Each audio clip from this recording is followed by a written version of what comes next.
Haleluya, amen, amen.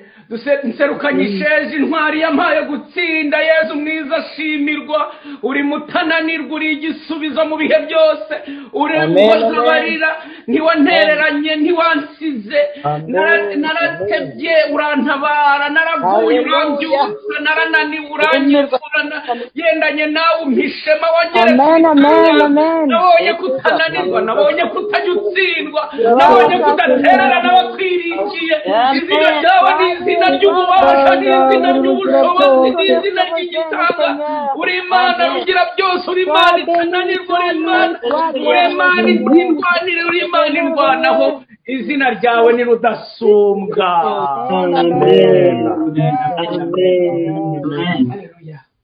Izina ryawe ni mutananirwa. Amen. Undi nakomezeye.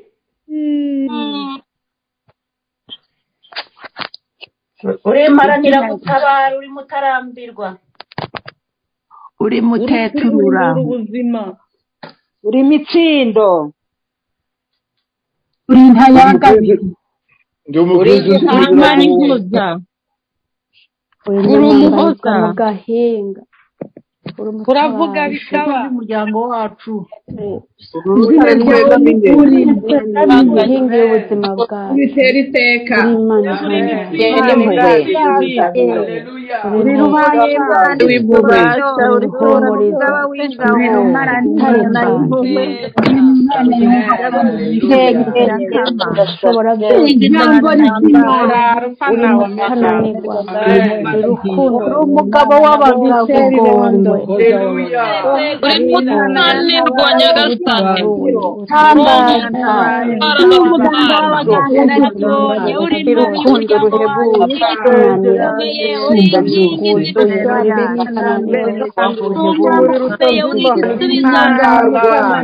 igisubizo mu bibazo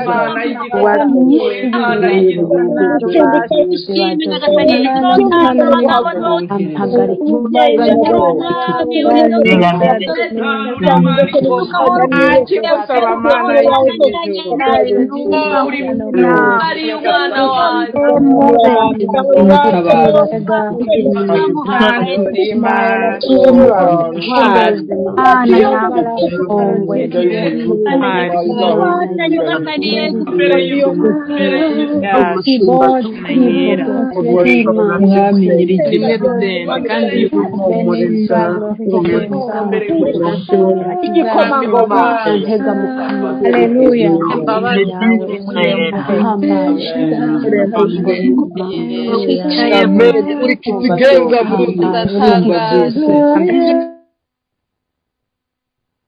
Murakoze cyane, murakoze cyane. Ya warakoze Yesu rwose, ibyiringiro, iryo zina ryawe ryiyiye rikuryandika ahantu uzajya urisoma ubyutse, ahantu uzajya uribona winjiye mu nzu, niba uvuga ngo uri mutananirwa, niba uvuga uti uri intsinzi, uri mitsindo, uri nyiringanje, uri nyiringoma, uri nyiribihe. Nshimira Imana cyane, niwe Kristo ni urutare rutameneka, urutare negamira, urutare runtabara, urutare runkomeza, urutare ni Kristo, ni Yesu. Nukuri ndahamya ko izina ni ikintu gikomeye cyane. Imana igira amazina menshi, ariko fata iryawe, kuko uyu munsi ni naryo urwanisha burya iyo ibihe bikomeye.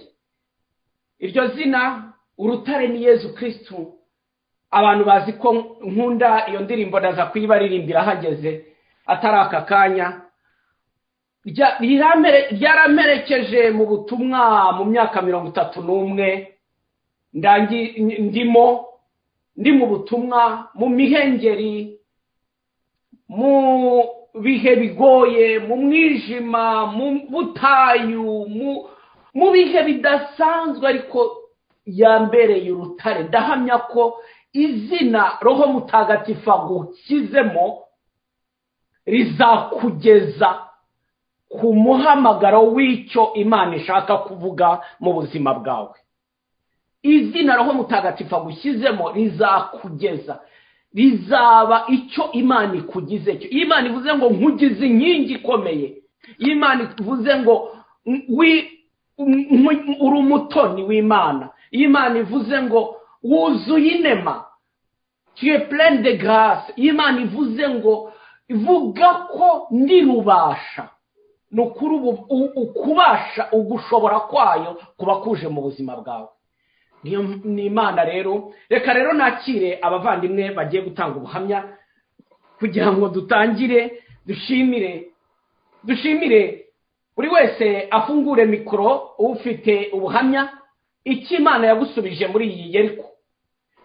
Hari regerizo intérieure zabaye, ibikomere birakira. Hari regerizo spirituelle zabaye, ukwemera kurazamuka. Hari regerizo physique zabaye, indwara zirakira.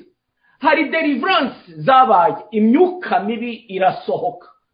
Hari ndetse naho abantu bakuze spirituellement, croissance spirituelle zabaye, maze umuntu aragimbuka mu kwemera. Nyagasana bisingirizwe. Niyo mpamvu abashobora kubumbura umunwa bagashima babikore, abandi baraza kwandika nabyo turaza kubisoma. Uyu mwanya no w'ubuhamya uvuge urasa ku ntego, wibuke ko buri muntu wese afite amasegonda 30 yo gushimira icyo yagabanye, icyo yaherewe ubuntu, icyo yagiriweho neza, Imana bikazamura. Uyu mwanya ndashyira hano ururabo ni ururabo rwo gushima.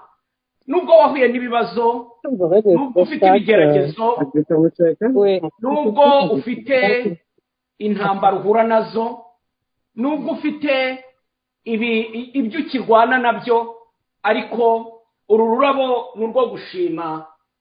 Ndushyize uyu munsi hano kugira ngo Imana ibone ko uyishimira. Uru rumuri rwa none, uru rumuri rw'uyu munsi ni urumuri rwitwa gutsinda, urumuri rwo gutsinda kwawe, urumuri rwo gutsinda, rwo kunesha, urumuri rwo kuganza, urumuri rwo kwambuka. Uru rumuri rw'uyu munsi ni iryo zina ryarwo. Vuga ngo ndatsinze, vuga ngo ndambutse, vuga ngo ndashoboye, vuga ngo ndanesheje, vuga ngo nteye intambwe sinsubira inyuma, nteye intambwe sinsubira inyuma. Vuga ngo ndasizwe, ndahamagawe, nambaye umwanzi azarasa, ariko azasanga wambaye umwenda w'intamenwa. Azakurwanya wenda utsikire, ariko ntuzaheranwa hasi. Uru rumuri ndarucanye, no mu ijuru nituhahurira tuzabyibukiranye tuti burya ya tariki twabonye urumuri rwo gutsinda, rwa rumuri rwandikishije amazina yacu mu ijuru, kubera ko uyu nguyu wagiye ku musaraba, uyu nguyu wabayeho mu isi yuzuye ibigeragezo n'imibabaro, uyu nguyu wakinguriye umutima we kuguha inema, ari kumwe natwe, arahari. Mu bidashoboka uzahura nabyo, mu bigukomereye, mu gupfusha, nupfusha azaba ahari. Nusonza mu butayu azaba ahari. Nurwara, yagiye kwa nyirabukwe wa Petero azaba ahari. Yagiye kwa Lazaro kuhoza Mariya na Marita, aje kuguhoza arahari. Nuba imfubyi azaba ahari, nawe yabaye imfubyi. Nupfakara arahari ngo kubera umugabo. Nukena arahari, azi ubukene bw'i Betelehemu n'ubw'i Nazareti. Nuburanirwa ugashoberwa arahari. Uyu munsi agiye kuvuguruza ibyo byose byanditswe n'amateka y'umwijima. mu gihe cy'umwijima nibyo turirimbye ngo wambereye urumuri, wambereye urumuri. Nta kindi fraternite yaguha, nta kindi uru rugendo rwo kwemera rwaguha, ni ukugira ngo ubone Imana uko byagenda kose. Uvuga uti Imana turi kumwe, Imana irahari, Imana iranzi, niyo yaba itaragusubiza si ngombwa kwivuga, niyo yaba yicecekeye, niyo yaba itazansubiza icyo ngewe nayibwiye, izampa ikibona ko kinkwiriye kugira ngo izina ryayo rihabwe ikuzo n'icyubahiro. Ni ukuri rero ikivugo cyawe cy'iyi Yeriko nandikishije nuko uri umutsinzi. Aka kanya Imana iguhe gutsinda, aka kanya Imana iguhe kunesha, aka kanya Imana iguhe gukomeza ujya imbere. Amen. Abashima mwatangira. Ushima arafungura mikoro ye, hanyuma avuge icyo ashimira Imana, arasa ku ntego. Ntujye muri Kristo Yesu akuzwe, tugire Kristo, oya uhite uvuga icyo ushimira. Kristo arimo arakuzwa byo, turamufite Kristo, niwe turi kumwe nawe. Turase tucunguze uburyo umwete. Ndashimira Imana ko natanguye Yeriko nsabira umuvandimwe yagwaye ukwezi kurenga, abaganga ntibatora ibyo agwaye kandi ntiyashobora kuvuga, ariko hirya y'ejo ngo yarashoboye kuvuga araririmba. Kandi hari iyindi situation yabaye bloke, Imana ya deblotse, ndose message ubu nyene mu mwanya. Murakoze. Amen. Haleluya. Ndashimira Imana ko Imana yanyeretse ko nsenga nidodomba mu kuganyira Imana. Ubu naramenye yuko nidodomba mu gusenga. Imana yarangiriye ubuntu, irabinyereka, ubu narakize. Imana ihabwa icubahiro. Ikuzo ni ryawe Nyiringoma, nyiribihe byose. Bohora bose inabi, bose babe ba ineza, mahoro, byishimo, byiringiro, mahoro, usabanira Imana. Amen.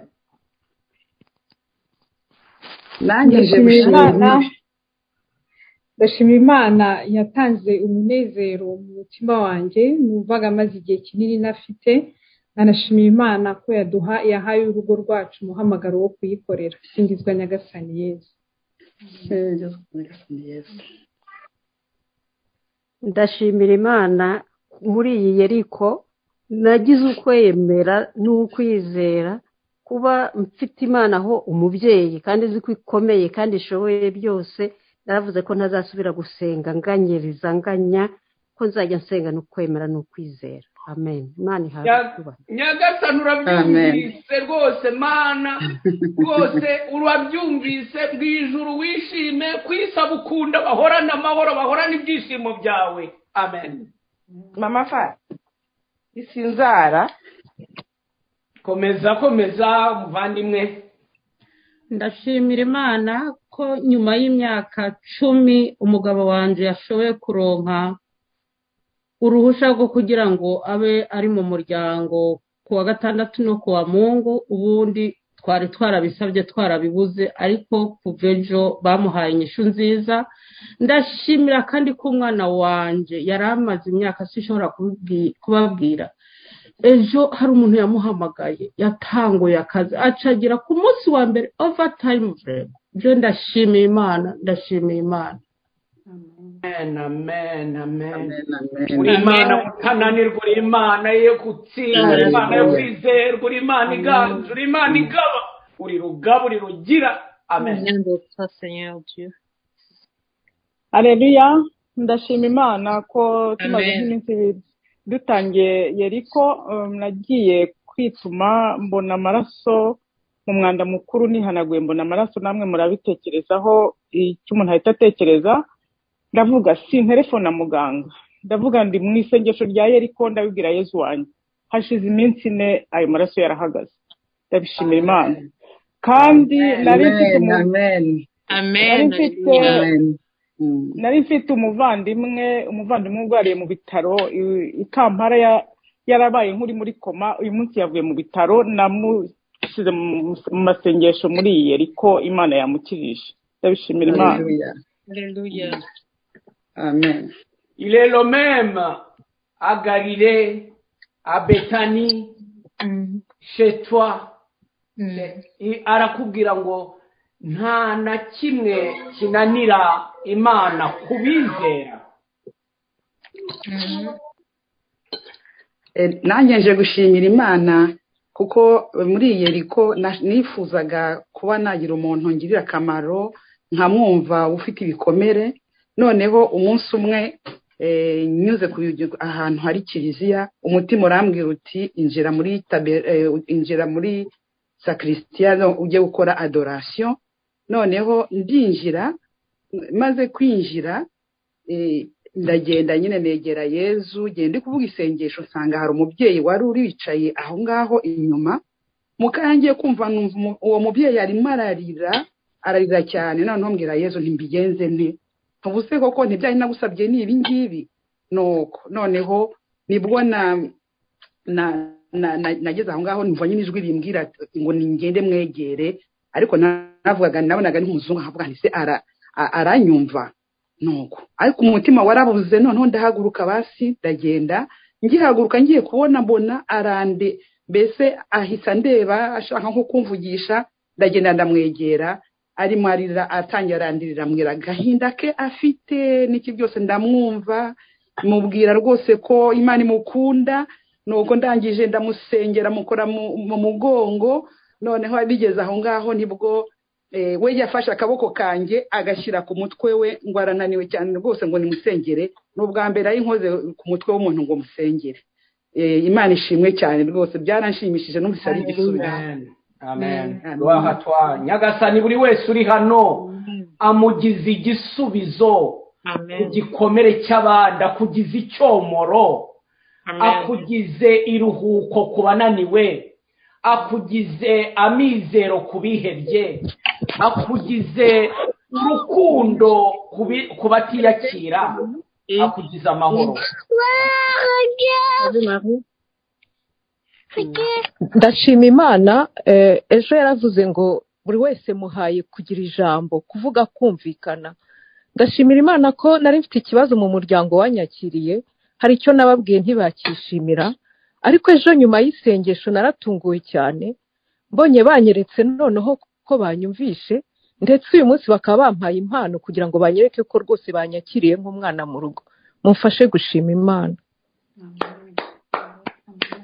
Amen. Amen, amen. Amen. Zibloke n'izindi situwasiyo zose z'indimi zose zisobanya indimi zose ziri muri iyi Yeriko, haze esprit de Pentecote, abantu bose bumvikane kandi urukundo ruganze. Imana muri iyi Yeriko nahoraga mfite ubwoba ko isengesho bitangiye nkagira ubwoba, none ubu Kigali ritangira nkumva ndishimye, nkumva ndanezerewe cyane. Amen. Amen. Ndashimira Imana ko muri iyi Yeriko Imana yampaye umunezero cyane wo kugira ngo nshobore kujya mu ruhango kwa Yezu Nyirimpuhwe nyuma ya Covid. Njyayo le 8 ngaruka le 9. Nukuri narishimye, nashoboye gusabira abantu, mbona n'akanya ko kwishimira birambuye ndi muri chapelle. Nongeye no kuvugura n'amasezerano namwemereye Kristo Yesu akozwe.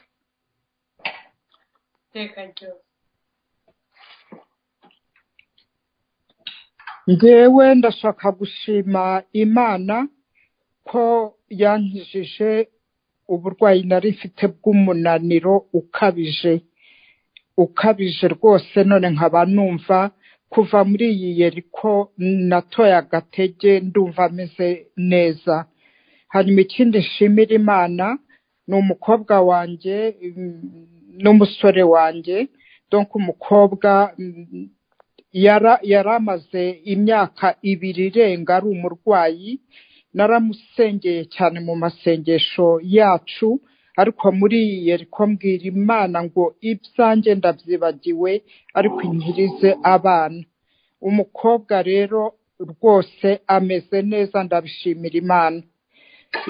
Usigaye ni umuhungu w'umusore w'imyaka 40, aramugaye pe, ni umurwayi by'abajene b'iki gihe, ariko birakabije, ntabwo warakira, ariko kubera ko imana yanjye nyifata nk'umugabo wanjye, nkayifata nk'imana yanjye, nkayifata nka data ushobora byose. Amen, amen, amen. Muri iyi irakumva wivunika, irakumva, Imana irakumva. Merci Seigneur. Gloire à toi. Ndashimira Imana ko Imana yampaye kwiyakira mu buzima bwanjye, ku bintu bishoboka byose nkumva ni ngombwa ko ngomba kwiyakira, ndetse n'ibidashoboka nkumva ngomba kubyakira. Kandi nongeye gushima Imana ko hari umuntu nasengeraga wari umaze umwaka n'igice, wari warabuze urubyaro, ariko ubu ngubu akaba yarasamye. Imana yacu ishimwe cyane. Amen, haleluya. Amen. Amen, amen. Komeze mushime. Ndashima Imana ku muvukanyi bavuze yuko nari maze cyane ndamusengera cyane, bavuze yuko yari yaratawe n'umugabo afite abana 4. Rero la foi ivuga yuko ari kwizera ikitabonesha amaso. Je ndemera nakekereza yuko ari Imana yadusubije, kuko kuwemera tugendesha n'ibyo tubonesha amaso, ariko kukwizera. Rero ndashima Imana ko igiye kubikora, kandi nzogaruka kandi ndabikonfirme, ndabishima. Amen. Amen. Bibe nk'uko ubyemeye, Nyagasana byumve. Nanjye ndashima Imana, hamwe mwavugaga ko muduheka, nagize gutya ndota, kubera ko nagiraga remari de nuit, ndota Yezu ankiza ikintu kirasohoka mu kanwa kimeze nk'ururenda, kirasohoka kirekire, ngira ngo n'ururimi ndukuyemo, ndajugunya rwose, nkijugunya ku ruhande, mbwira umugabo nti Yezu arankijije. Numva ko rwose nibwo mbwacaga. Gerard aravuga ati nubwo icyo gihe nari ntaramenya ko ariho n'isengesho rya Yeriko, aravuga rese ko ntasenze, ko ibi bintu ntari nyimo kubisengera, bigenze gute. Nibwo nyuma bukeye namenye ko hari isengesho rya Yeriko mwaduhetse, nuko ubwo kuva ubwo numva ntuje, kandi icyo kintu kitazagaruka, numva kitakinteye ubwoba. Haleluya. Naragira Yezu yarakituyeho. Imana ishimwe. Amen. Haleluya.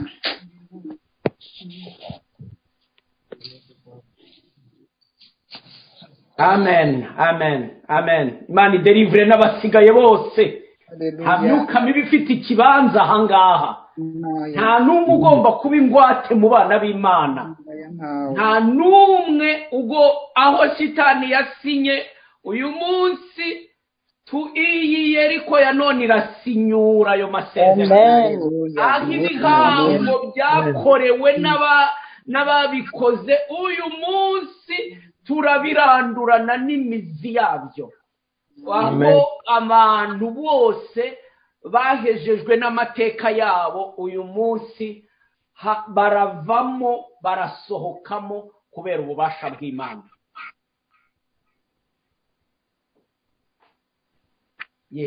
Dukomeze. Hari n'abavandimwe banditse hagira ubusomo.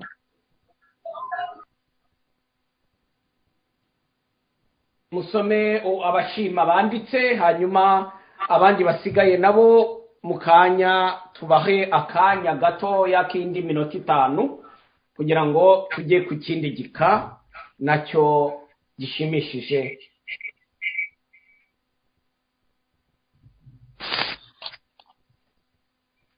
Abanditse hagire udusomera ayo mashimwe yabo.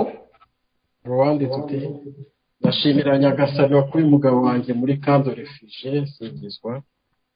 Ndashimira Imana ko nasengeye umuntu yarababaye arushe ku mutima kubera ibigerageza arimo. Yezu yaramuhaye umunezero udasanzwe, barakomeye, ameze neza. Ndashima Imana ko yaragaruye ibyishimo n'amahoro mu rugo rwanjye. Ndashima Imana ko narashoboye kuba mu minsi ya Yeriko ubundi bajyaga binanira. ndashima imana ko uyu munsi mbohoye navuze rozari nitegura uyu munsi none ndanezerewe cyane. Aleluya aleluya aleluya. Imana ishimwe ko yampaye urukundo rudasanzwe kandi yankijije ubwoba bw'ahazaza. Ndashima imana ko yakijije Nasoni yararwariye muri Faisal, yavuyemo ari gukira. Imana ishimwe cyane ko yampaye intsinzi no gusubizwa ku byifuzo byose nazanye muri Yeriko. Aleluya aleluya. Ndashimira imana ko nabaje gukurikirana isengesho nkaba numva narakuze mu kwemera, naronse n'ibyishimo. Shimwa Yezu. Amen. Ndashima muri Yeriko Nyagasani yampaye amahoro y'umutima, nkagira n'ukwemera no kumva nkunda abantu nkakibona ko ari babi, kandi nize kuvuga amajambo make meza adasebya abandi. Amen. Ndashima imana ko yampaye ibyishimo no kwihangana kudasanzwe muri Yeriko, kandi n'ukwemera kwanjye kwarazamutse. Warakoze Nyagasani Yezu. Amen. Ndashima imana ko yashoboje kuza muri iri sengesho n'ubwa mbere nari ndigiyemo. Amen. Kristo yampaye intsinzi mu bibazo nari mfite, nashimirwe ukwemera kwanjye kwariyongereye. Nabonye urumuri. Ndagushimiye Imana ko watanze ugusama inda mu muryango w'abagenzi, kandi abaganga bari bavuze ko umugabo afise imbuto zidakomeye. Mana ubandanye igikorwa watanguye muri uwo muryango. Amen. Ejo Imana yaduhaye kuvuga tukumvwa. Isengesho rirangiye umuryango tubana wari warandakariye ku byo nababwiye ntibabyumva.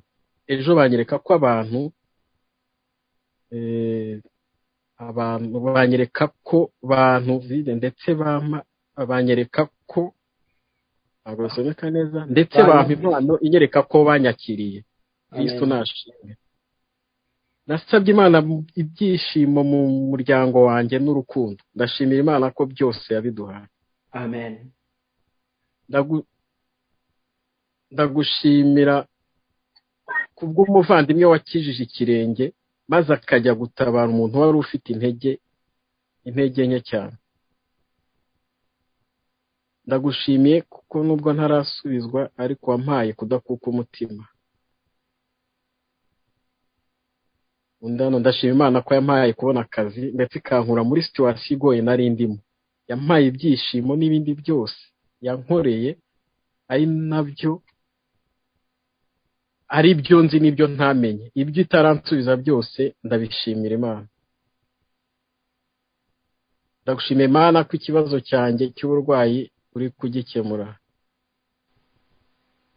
Ndabona abashima mu message mbona hafi arabo. Reka nongere nakire abantu. Alo. Reka twakira abandi bantu bashaka gushima nanone babivuze. Nagira ngo najyo nugushimira Imana. Kenshi hari abakristo baba muri kiliziya bari timide batavuga, adashobora kujya imbere ngo ashingira abandi ntahe, adashobora kujya mu ikoraniro ngo abumbure umunwa avuge, agategereza ko abandi ari bo bavuga. Wagera mu kiliziya ukicara inyuma, ugatinya imbere, ugatinya serivisi bagusaba. Mu izina rya Yesu Kristo, mu kwemera kwanyu kugira ngo kugere mu bubasha bw'Imana, mwese Nyagasani arababohoye, abahinduriye amateka. Mutinyuke, muhamye Imana, nta soni bibateye, mukora icyo mugomba, mukora icyo mushoboye, icyo mubwirijwe na Roho Mutagatifu, kugira ngo ingoma y'Imana yogere hose. Nyagasani bibahereye umugisha. Amen. Nagira ngo rero abantu biyumvamo ubuhamya bakaba batinye kuvuga, bamenye ko Nyagasani babohoye. Ngaho ni mu bumbura umunwa wawe uvuge, ushime. Ntabwo Imana yishimira no kumva ijwi ryawe. Rega nawe ubwawe biragushimisha niwumva risohotse umutima uradiha, ariko biraba birangiye. Rega hano ni urubuga rwo gukura mu kwemera. C'est l'objectif de la fraternité, réveiller reveye de la foi, kuvugurura ukwemera kw'abakristu kugira ngo kubohoke, abantu bakizwe, abantu babohoke, abantu baba bahamya b'iyogezabutumwa rivuguruye, kandi abantu bubaka ubuvandimwe mu kuri bubyarwa na Roho Mutagatifu. Nagira ngo rero twumve abandi bantu nibura 5 bashimira Imana, hanyuma tujye ku kindi gika. Ndashima Imana ko yampaye icyizere kubone ibyiza nasabye umukama ku bw'umuryango wanje. Ndashima Imana kandi ku bwa promotion muvukanye yarayaronse mu kazi. Imana ni nahazwe. Ndashima Imana ko muri Yeriko yakoze connection na umubyeyi Bikira Mariya, nkaba numva mukunda kandi ubundi ntabwo yari umuntu usenga, nasengaga Yezu gusa. Ndashimira Imana. Amen. Mu by'ubuze nanjye ndimo, ariko ndashimira Imana cyane ko yakomeje kumba hafi. Ibyo nagombye kuvuga numva ari byinshi cyane, ariko nkabura ahantu mbikura. Kugeza ubu ngubu rero ndashimira cyane ibyo yankoreye, kubera ko hari ibyo numva nifuza kugeraho, yagiye intezi intambwe yo kubigeraho. Kugeza ubu ngubu mbese birandenze, ibyo nashima Imana ni byinshi. Ariko nk'uko wabivuze, hari benshi bameze nkanjye dufite icyo kintu cyo twabohoka kugira ngo tubashe kwirekura. Ariko turashimira Imana mu byo dukorera byose, kuko uko bwije n'uko bukeye n'uko dutera intambwe yo kurushaho kujya imbere mu kwemera. Amen. Ndashima Imana ko yabanye nanjye, byarabambaze kunda ya 4 nayigize bintunguye, ariko kubera ko kunda ya 3 bari bambwiye ko bitameze neza, urumva rero kujya gusama indi nda ya 4 kandi byarabakubaze. Byambaye ikibazo, ariko mvuga Imana uzabane nanjye, kuko aho ubushobozi bw'abaganga burangirira niho ubwaho bushobokera, kandi Imana igivuguruza ibyo abaganga bavuze. Ibana nanjye njye n'umwana tuvuye turi bazima. Nuko nyuma y'icyo gihe nkomeza njya muri cycle bisanzwe by'abadamu, ariko nkagira sinye, nkabona nka sinye y'amaregre umunsi umwe bikarangira. Ariko ndashima Imana ko igirwaniza tuzi nizo tutazi, dutangira muri iyi ariko imihango yaraje nk'uko bisanzwe. Ndashima Imana. Amen. Haleluya. Ndashima Imana ko nari ntegereje promotion mu kazi kuva mu kwezi kwa 10 byanga, nangira Yeriko mbisabira cyane. Ku munsi wa 3 mbona message mbwira ko iyo promotion ibonetse. Ndashima Imana. Amen. Haleluya. Ndashimira Imana ko yampereye akazi umugabo nari maze igihe kinini sengera, kandi ndashima ko hariho n'indi miryango myinshi mbona iri kwiruguruka mu muryango. Ndaninahaza Imana cyane. Murakoze. Amen. Haleluya. Nyagasani singizwa. Ndashimira Imana ko yampaye akazi, kandi ndashimira Imana ko navuye i Burundi numva ntashobora gusengera nk'uku uye kuri telefone, kuri Zoom. Numva umenga nyine sindiko ndasenga, ariko muri Yeriko umukama yarafashije gusenga neza kuri Zoom. Ndasenga numva neka. Tugire Kristo. Amen. Naganze. Nanjye ndashima Imana muri ibi bihe bya Yeriko naje guhura n'ibibazo. Naguye hasi mvuye hejuru ku masikariye aho atangirira kugera ku mwisho wayo. Kristo naganze. Nanjye ndashima Imana imye Yeriko. Nyagasani Yesu yandonye ko umwana wanjye yarari kubura ibitotsi agashikagurika, none nasanze umunsi yashoboye kuryama neza, ameze neza. Byose mbikeshiye Yeriko.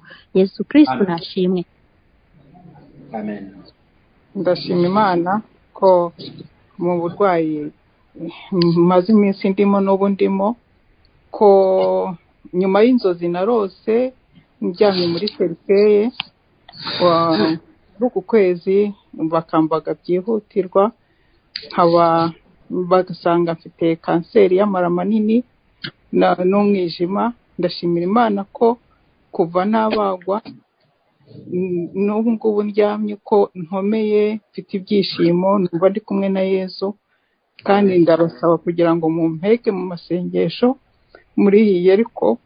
Ibiri imbere byose kimunegereje no bambwiye ko nshobora kongera kubagwa ko mu mpeke bizagende neza ndumva rwose meze neza mfite ibyishimo ku mutima ko Imana yarankomeje ingabanyiriza umutwaro ndwaranye kwishima ndumva rwose meze neza murakoze. ndashima Imana ko muri Yeriko nahigiye ububasha bw'igisabisho kuri Bikira Mariya sinara nibaza ko ari igisabisho gishobora kugira impinduka nkiraho ubuzima bwanjye nahora nsenga numva mfise ikintu c'ishobo ubwo numva nabohowe cyane. amen amen amen. ngo hari umuvandimwe wifuza ko mumusengera ni ubwa mbere aje hano muri rino sengesho afite ubwoba bwinshi cyane ku mutima afite umuvandimwe uri kumuhiga ngo mumubabarire aratakambye yitwa Dudu. turasenga mu kanya rwose izo nkuta zose zirasenyuka muhumure. ndashima Imana abantu batatu gusa ubundi menya turi gusubira wait bazi. ndashima Imana ko muri iyi ariko nagize ibyishimo bidasanzwe kandi Imana yaramfashije data ko wari urwaye ari koroherwa nubwo akiri mu bitaro. ndashima Imana ko yamvanye mu rupfu nigeze kujya muri koma. ndashima Imana ko yamvanye hejuru y'icyobo gifite metero 8 nigeze kwenda kugwamo kandi ndashima Imana ni ukuri numva afite ibyishimo. abantu bari abanzi banjye basigaye banyuraho bakasuhuza sinzi uko byagenze muri izi ariko tumazemo iminsi abandi bagiye bimuka ariko nabo ukabona biri kuza ariko ndashima Imana ko ntakiri wa wundi bavugaga wari umeze nk'uwigunze yari ngewe mbona ntangiye kugenda ngira amahoro. Imana ihabwe icyubahiro sinzi uko nabivuga. amen amen. nanjye ndashimiye Imana ku mwanya wanjye n'umuvandimwe turi kumwe ni wowe umbwiye ngo dushimire Imana bo misi ku deuxième jour ya Yeriko bo Imana yarampa inspiration ngo genda ushake uriya muvandimwe musengane hamwe.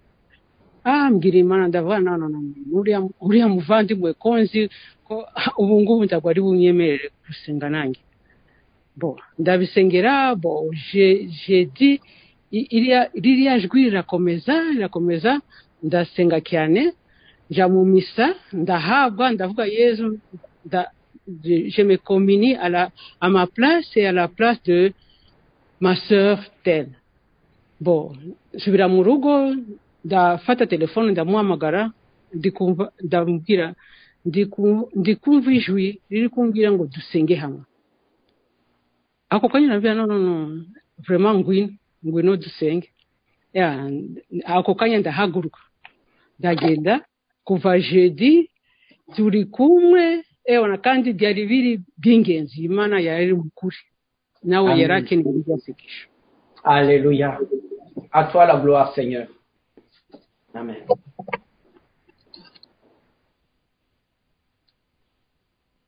Yego. Ngiye kongeraho iminota 5 yonyine kugira ngo niba hari undi wumva rwose avuga ati bankupiyeho nawe ushima nayo ni inyigisho ikomeye nubwo tugiye kwiga mu gika gikurikira kureba uko kwimenya kugira ngo tumenye n'uko ubukristo bwacu reka rero ndeke indi minota 5 hanyuma niba hari undi ushima noye kugira uwo nigana ijambo. Haleluya. Amen. Ndashima Imana ko yakoresheje umwana wanjye akamenyesha iyi Yeriko. Imana imuha umugisha akaba ari ubwa mbere nyijemo nkaba nariyungukiyemo imbaraga yabonyemo imbaraga zikomeye za Nyagasani kandi Imana ikaba yarayipanze bihuye n'amasaha mfite umwanya atari amasaha ndi ku kazi. Ndashima Imana. Amen. Amen. Haleluya. Amen. Ndashima Imana cyane nanje ko igihe riko tugize zibiri nazigize mfise umwanya ukwiye kandi ndashima Imana ko Imana yashaka kunyereka ko aho ngiye iba yanshitse imbere ko ico nyene izanye mu buzima bwanje ngo kibe tuguruke atawucugara. Narakoze amadosiye abiri adasanzwe atari yoroshe ariko imbere yayo yaroroshe. Igihe rero vuze ngo muri yereko ngo ni Dieu de l'impossible, naciye nibuka izo dosiye zibiri nakoze muri aya mayereko abiri, nkabona ngene Imana yagiye intwenza intangaza, bakanambaza ngo vyagenze gute kuno neza binyarutse. Ndashima Imana rero ko ataco impa ngo nanje ngira ubwoba ngo sindakironka. Narakize ubwoba bw'ivyejo kandi nguma mbandanya mbona ko Imana turi kumwe, iri muri jewe nanje nka muri yo, niyo ifise ijambo rya nyuma ku kintu cyose cyo kwisi. Imana nibihere gusubahira. Amen. Alléluia. Amen. Encore buri wese yongereho ko Dieu il est le maître. Il est le maître dans l'impossible. Imana ni umugenga w'ibidashoboka. Amen. Amen. Amen. Dieu est le maître de l'impossible. Amen. Amen. Okay. Nanjye ndashimira Imana kuko Imana yankoreye deliverance mu nzozi, inkura mw'ibintu byari bindimo, numva meze neza, ndayishimira. Amen. Amen. Nanjye ndashima Imana kuba umubyeyi wanjye ikomeje guha ubuzima. Ubwo umwaka ushize abaganga bamwirukanye mu bitaro bavuga ngo ntagende arwaye ubusaza, ariko Nyagasani akaba ngo amuhagaritse. Shimwa Nyagasani. Amen. Imana Nyagasani. Ndashimira Imana ko twari tumaze iminsi communication hagati yanjye n'umugabo idapasa, tutumvikana ku bintu bitumvikana nyine. Hama muri Yeriko narasabye Imana idufashe dukomunitse twumvikane, mbese tugire ibitekerezo bisa, ntihagire confusion ihaba. Tumaze icyumweru ata mikingirane ihari. Narasabye kandi Imana imfashe dusubire gusengera hamwe. Ndi mu gusenga muri Yeriko, nza mbona asanze mu cyumba aho ndi gusenga apfukamye hamwe nanje, turasengera hamwe iminota mike. Imana imnahaza. Amen. Amen. Nanjye ndashima Imana. Nanjye ndashima Imana yangiriye deliverance mu nzozi muri iri sengesho ryo gusenyagura Yeriko. Narasenze ku munsi, ndibuka ko ari ku munsi wa gatatu cyangwa ku wa kane, aho twacanye urumuri rwo kuvuga ngo Imana turi kumwe. Icyo gihe narasenze ndavuga ati Imana, nanjye ndashaka ko tujya duhurira mu nzozi. Iryo joro rero nibwo narose ndi mu nzira nini, harimo abantu, harimo ibintu bishaka kuntangira kugira ngo sinambuke ngende imbere, ariko ndashima Imana ko yagiye ibikuraho ikantabara, ikangeza ahantu ngomba kugera. Imana ishimwe cyane. Amen. Amen. Ndashima Imana muri Yeriko naharonkeye umuco. Twari dufite abashitsi, twari kuronka abashitsi, mugabo numva birandemereye kuko ntari gushobora kuba muri Yeriko no kwakira abashitsi. Abashitsi rero irari databuko n'amaboko bari kuza muri semaine iheze, ariko twari twagwaye covid. Ndinginga umugabo nti tubasivye, arambwira ati ntibishoboka, twarabasibije ubu ntibikunda. Hanyuma ndafata akanya ndasenga, niba ari shakagiro baraza, atari shakagiro ntibaza. Ndasenga ndavuga isapure, bon baraza, ariko numva sabaje samedi, numva birandemereye, ngere ndabakira sinza ntibaza kuntahura, ngere ndabasiga. Ariko bashitse ndavuga nti Bikira Mariya umuvinyu uzuza sinshobora kubura amahoro kubera bashitse. Ndagumaho turatera inkuru, dimanche igeze ndababwira rero jewe ndafise igisabisho nja gukora, ndaza kubasiga. Zanumva databuka avuze ngo wingo nta kibazo, ngo tuzobari kubu turi kumwe n'umuhungu wacu, wawe ngo dusabire. Bintangaza ingene ari we abivuze, kandi ari we aravuga ati ubuzima bwawe n'igisabisho n'abashitsi ntacyo bakubwira. Amen. turaza ndagusabisha kirahera ndasubira ndagaruka nkabona nta kibazo byabateye ahubwo ntahura ko bari bakeneye ko tuganira apana ko baganira n'umuhungu wabo ariko bashaka kunganiriza rero bintangaza nyine bantoye ngo ndabagirire kute kandi umwana wabo ahari. Amen. Amen. Amen. Nanjye ndashima Imana ko muri Yeriko yambereye Yeriko idasanzwe. Yeriko yambereye idasanzwe gute uko umuvandimwe Jari yajyaga acana buji y'urumuri. Ruriya rumuri buri gihe buri munsi Imana yangaragarije ko kugeza uyu munsi ifite ububasha bukomeye mu bw'Ukristo ububasha nahawe muri batisimu. Imana yampaye kubyumva cyane muri Yeriko ubu ndashikana. Haleluya. Amen. Nanjye ndashimira Imana kubw'umutante wanjye urwaye cyane ari muri Sovetansi ameze nabi. Nasabye abavandimwe dusengana kumusabira yari afite n'ubukwe bw'umwuzukuru uyu munsi ariko bari bafite ubwoba muri famiye ko arembye cyane ashobora no guhita ataha ariko Nyagasani yamugiriye ubuntu ameze neza yanabwiye abantu ko ntaho ari azajya. Ubukwe rero nabwo bwatashye ndashimira Imana kandi ndashimira Imana muri Yeriko ushize hari ijambo Imana yaduhaye ivuga ngo muri Sofaniya ivuga ngo muri rwagati muri twe ibyo bintu ndabihamya kuko mbona Nyagasani ari muri rwagati muri twebwe cyane cyane mu buzima bwanjye ndayishimira rero. Amen. Haleluya.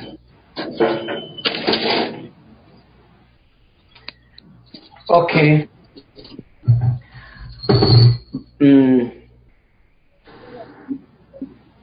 Nanjye ndashima Imana ko muri izi Yeriko ibyo zitambutse nabashije gutumira umuvandimwe wanjye turi mu bihugu bitandukanye ariko yari umuntu ugira ubute gukurikira amasengesho ariko ndashima Imana ko yayakurikiye ni Yeriko akaba yiriho n'ubwo barimo kunyumva Imana ishaka cyane.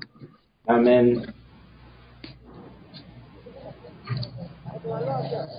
Amen. Amen.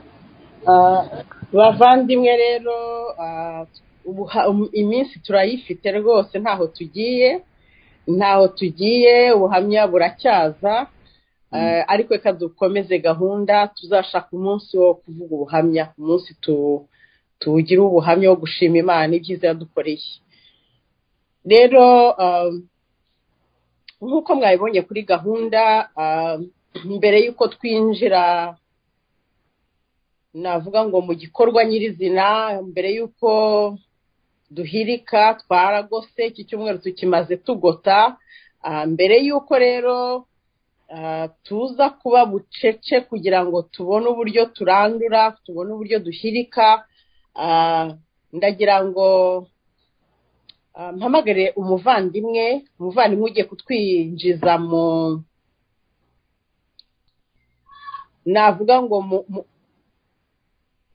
mu gikorwa nyirizina kugira ngo tubashe kugihagararamo neza kugira ngo tubashe kukibamo neza aho agiye kuduha inyigisho ituma tubasha kumenya abo turi bo uwo ndi we. Burya umuntu yabashije kwimenya hari byinshi bibasha kuvaho. Kare nahoze mvuga ngo duhaguruke. Burya utamenye yuko amaguru wari ufite yabaye mazima ntago wahaguruka. Ariko iyo wimenye ukavuga uti burya si uko byari bimeze, burya uko byari bimeze birahindutse, icyo gihe wabasha guhaguruka. Rero umuvandimwe Gerard reka aza tuganirize ku ijambo cyangwa se ku kiganiro kivuga ngo ndinde kwimenya uwo uri we. Wimenye muvandimwe, ubashe kwimenya. Iyo umuntu yimenye cyangwa mu mvugo y'iki gihe ngo iyo umuntu yisobanukiwe amenya n'icyerekezo, ariko ntago wakwimenya ku bwawe Kristo atari ugufashije kugira ngo ubashe kwimenya. Rero aka kanya mureke twumve icyo roho w'imana ari kutubwira kugira ngo tubashe kwimenya maze tumenye uko tugenda maze tumenye uko tuvuga maze tubashe no kumwumva ikaze muvandimwe Gerard. hobe hobe mwese bavandimwe, hobe icyampa gufungura umutima wanjye nkabereka ahantu numva nabashyize, ahantu numva nashyize buri muntu wese turi kumwe muri iri sengesho, atari gusa ya sano y'amaraso dusangiye, atari kubera isano y'igihugu dusangiye, atari kubera ubwoko dusangiye mu bijyanye n'amoko y'imbibi z'abantu, atari ukubera ubwenge cyangwa ubumenyi bwa bundi buhuza abantu, abiganye, abakorana, ahubwo kubera umuhamagaro Imana yashyizemo ku bwa Roho Mutagatifu w'ubuvandimwe. Ubuvandimwe bubyarwa na Roho Mutagatifu, ubuvandimwe buzanwa mu buzima bw'umuntu n'ingabire y'Imana, bukarenga isano y'amaraso, bukarenga ibiboneshwa amaso, bukarenga ibikomere umuntu ashobora kuba yarahuye nabyo. Ubuvandimwe bukugira impano y'Imana, bukubona nk'impano y'Imana. Ubuvandimwe butuma umuntu yifuza kuzagabirwa ijuru, akakugezayo, akagutegera igerayo, akagufasha kugerayo. Ni ukuvuga ukaberaho kumva buri wese uzamubona mu ijuru, atari hahandi abantu bavuga ngo nuriya yajyayo, ngo nuriya koko, ngo nimusangayo nge nzavamo. Ubuvandimwe bwifuhiza buri muntu wese ko n'ikiza wowe udafite abandi bakibona, ko amahirwe utagize unezezwa n'abandi bayabonye, ko wenda umubyeyi udafite cyangwa ukaba udafite umuvandimwe, ariko ubuvandimwe ububana mu bandi kuko wababereye impano, ubabereye umubyeyi. Ndashimira Imana ibyo bitangaza bikomeye ko umuntu ashobora kuba impano y'Imana, devenir un don, qui devient un don de Dieu. Kera imanu batubwiraga ko Imana iba hejuru, ku buryo niyo umuntu agiye gusenga afunga amaso cyane, rimwe na rimwe akumva Imana iri imureba watayibona. Ariko uyu munsi ndashaka kubereka ukuntu Imana mushobora kurebana, Imana ushobora kuyumva urimo wumva abandi, Imana ushobora kuyibona urimo witegereza abo yaremye, urimo wita ku bandi. Yezu ati mama n'abavandimwe banjye ni bande? Nabo ngabo Yezu yemeye ko baba abasangira ngendo b'ukwemera. Ukwemera kugomba kuba igihango. Twatatiye ukwemera, twahinyutse mu kwemera, twahemukiye ukwemera.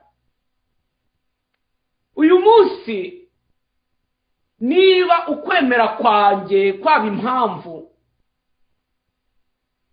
ibaho ivamo ububabare bw'umugenzi wanjye, muvandimwe, aho kugira ngo bube icyomoro, aho kugira ngo bube igisubizo, ukwemera kuba igisubizo ku kibazo afite, ukwemera kube impamvu isura umuntu ufunze utagira abamugeraho,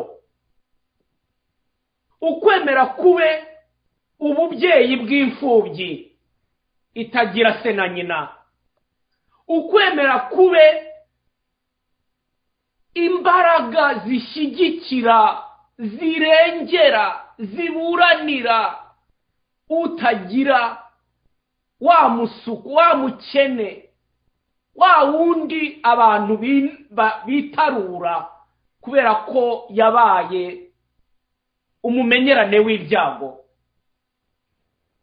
Mpagaze muri uko kwemera muri iri sengesho kugira ngo uyu munsi mbere ku kuntu kwemera gushobora kuguha identite, ukwemera gushobora kugushoboza ibyananiranye, ukwemera gushobora kugukoresha ibitangaza, ukwemera gushobora guhindura amateka y'abandi.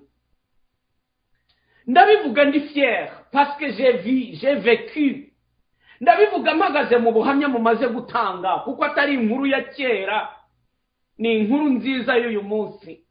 Mumaze kwandika Bibiliya mu buhamya mutanze. Aha dusomamo ibyanditswe bimaze imyaka ibihumbi byinshi cyane, ariko uyu munsi ndifuza ko twandika igitabo cy'ibyanditswe byabereye mu buzima bw'uwo muntu umaze kutubwira ukuntu muri iki cyumweru Imana imuhinduriye ubuzima, Imana ihaye icyerekezo ubuzima bwe, akaba afite aho agana. Uyu munsi hakaba hari abantu bataryamye ijoro n'amanywa bategura, batekereza, bavuga bati niki cyafasha abavandimwe. Hari abantu baraye amajoro basenga, bavuga bati nibura abantu basubizwe, bari mu runana bavuga rozari mu masaha impossible, ayo mamega, ayo ma computer yabo cyangwa se ubushobozi bwabo akavuga ati ndigomwa. Ariko cyane cyane mpagaze mu runana rw'isengesho ry'abantu bemeye kwigomwa, baherekeje, bakora jeûne perpetuel mu runana, bitwa abinginzi ba Kristo ngo abe igisubizo.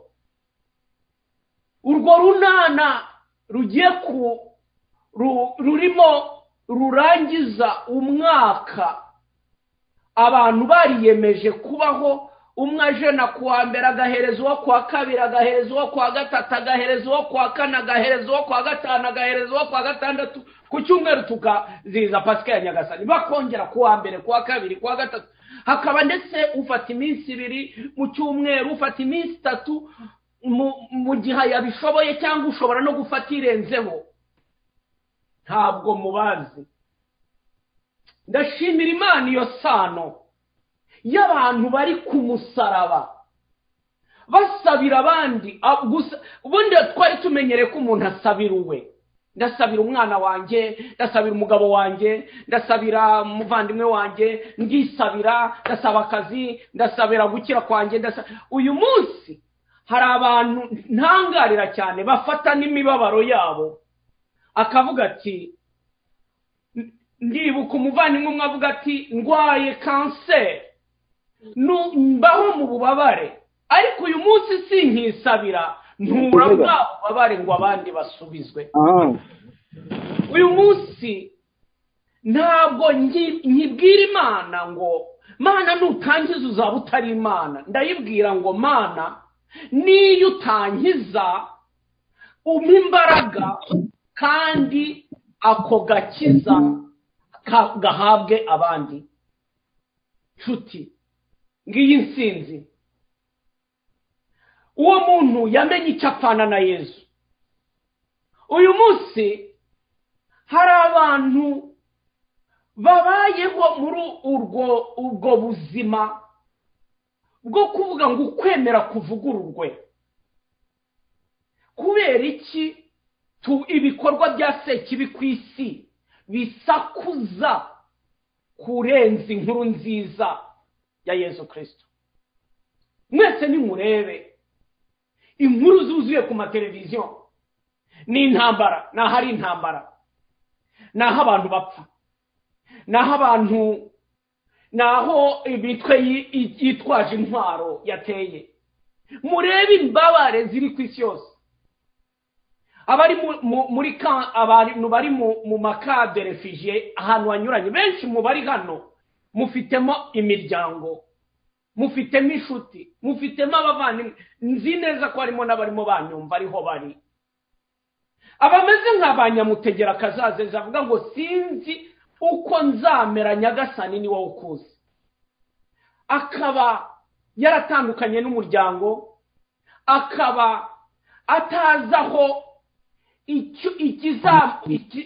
ikizongera kumuha kubona ubuzima abandi abonana. Ariko uyu munsi ndagira ngo mbabwire ko iyi ariko irasanga abantu bose aho bari. Muri iyo nkambi urimo Yesu muri kumwe, muri ubwo bushomeri urimo Yesu uyu munsi arahari, muri ubwo bupfubyi n'ubupfakazi n'ubugumba n'ububabare, muri urwo rupfu, muri iyo nzira ugendamo y'ikiriyo cy'intimba ufite, Yesu arimo aragendana. Ndifuza ko uru rugendo rwo kwemera Yesu agaragara agaherekeza buri muntu wese. Nongere mbisaba Imana, ndabiyibwira ibyumva kandi ndayibibwira nshinganisha ubuzima bwayo muri buri muntu wese. Nyagasani, niba warasanze Zakewusi mu giti ukamubwira uti manuka, akaba yaraterwaga kwambura no ko yumvaga ari mugufi, akaba yaraterwaga kurya iby'abandi nuko yumvaga akennye, nyamara ugeze iwe wahinduye amateka ye, aravuga ati ahubwo 1/2 cy'ibyo ntunze ngihaye abakene, uwo nambuye ndamusubiza ibye.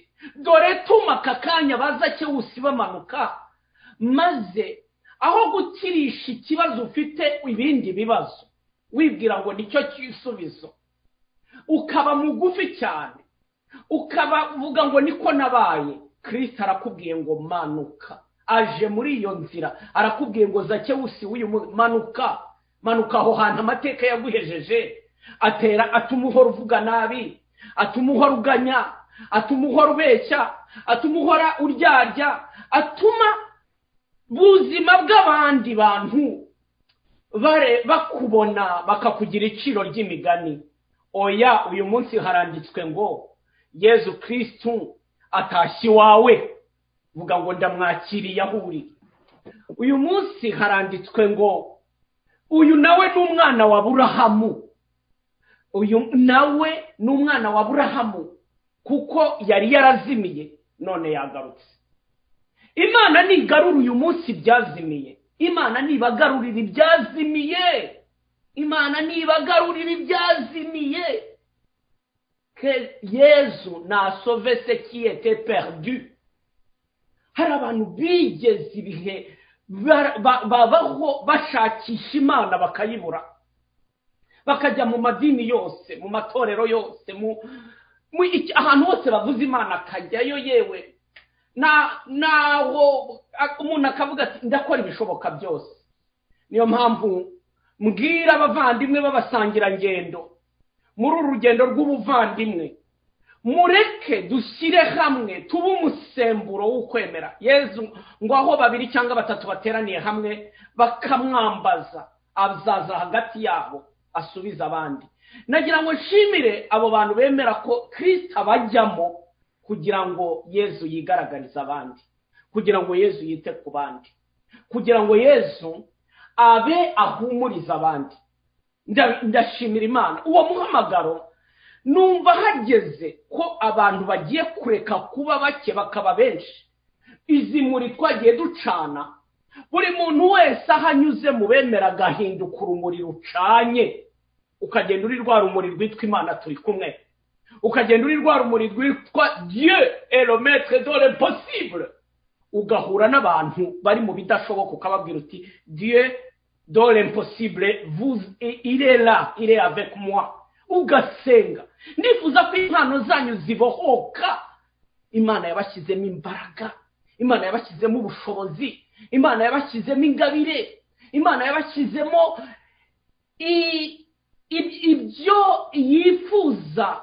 ibyo yifuza gukora. Ariko nimwibuka ko Imana ikubwira ngo, Yesu arakubwira ngo buriya nta yandi maguru mfite ayo nkoresha ngenda n'ayawe, nta yandi maso mfite ayo nkoresha ndeba undi n'ayawe, nta bindi biganza mfite ibyo nkoresha ntanga n'ibyawe, nta wundi munwa mfite uwo nkoresha namamaza inkuru nziza n'iwawe. Ntabwo Yesu abantu bakimubona ku isi yanyuze Galileya, Dekapoli iki, abantu ngo bururutse abamugaye babanyuza mu bisenge by'inzu, ahubwo uyu munsi Yesu akurimo, Yesu andimo. Nimureke mu kwemera dukora urugendo rubohora rukiza amateka yacu, maze Kristo agaragare nta soni biguteye. Wamamaze Yesu ushize amanga. Kubera icyo abantu bajya gufana ikipe y'umupira w'amaguru kumva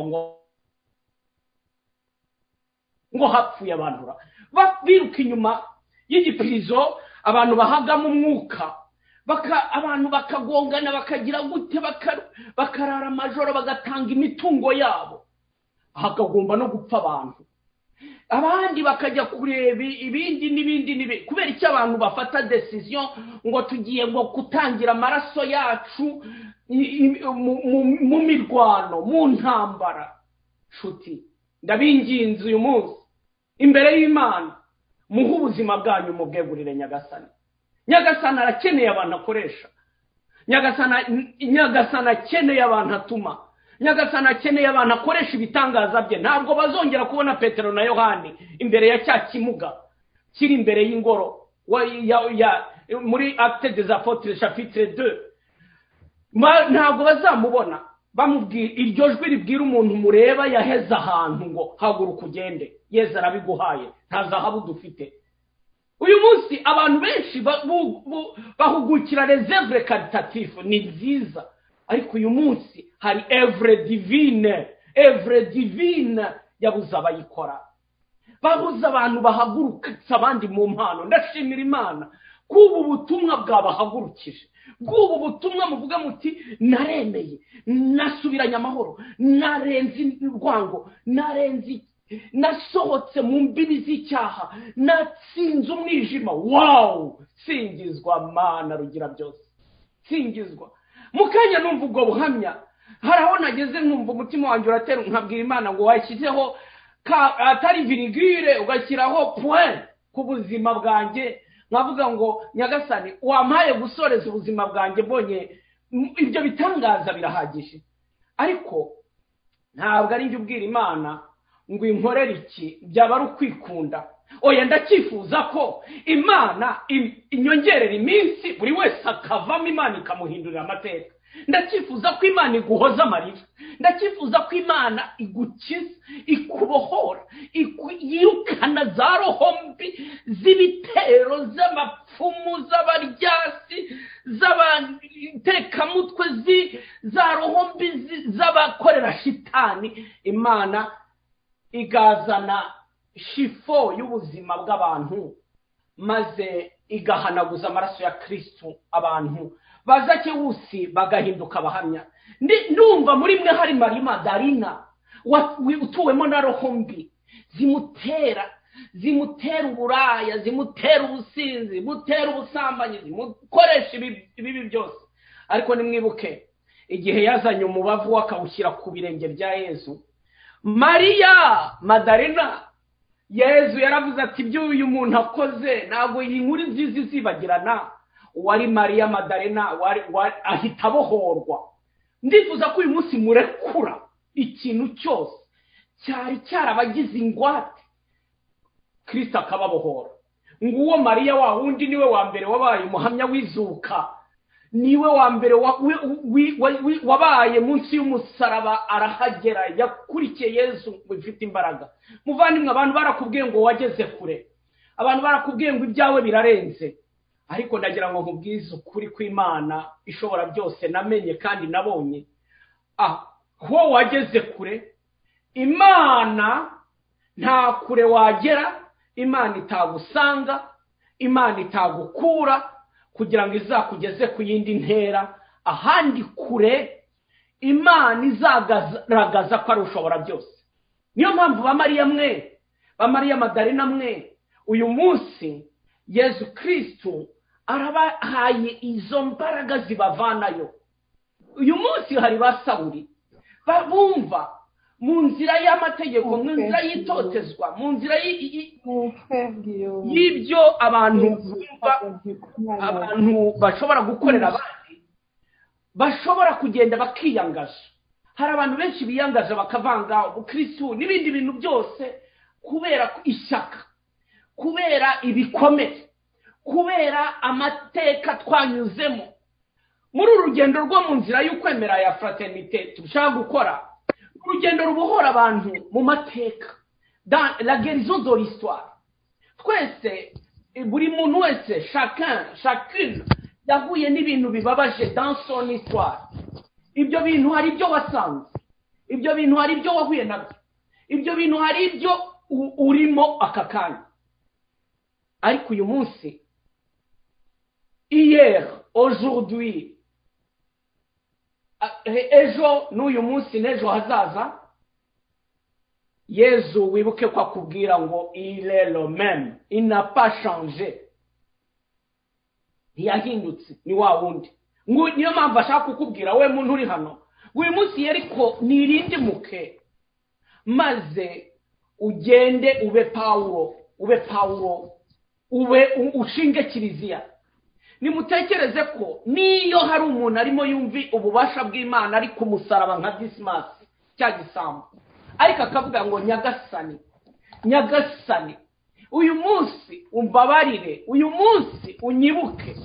Nyagasani akavuga ati yewe uyu munsi na mbere uyu munsi urabona ubwami bwanjye.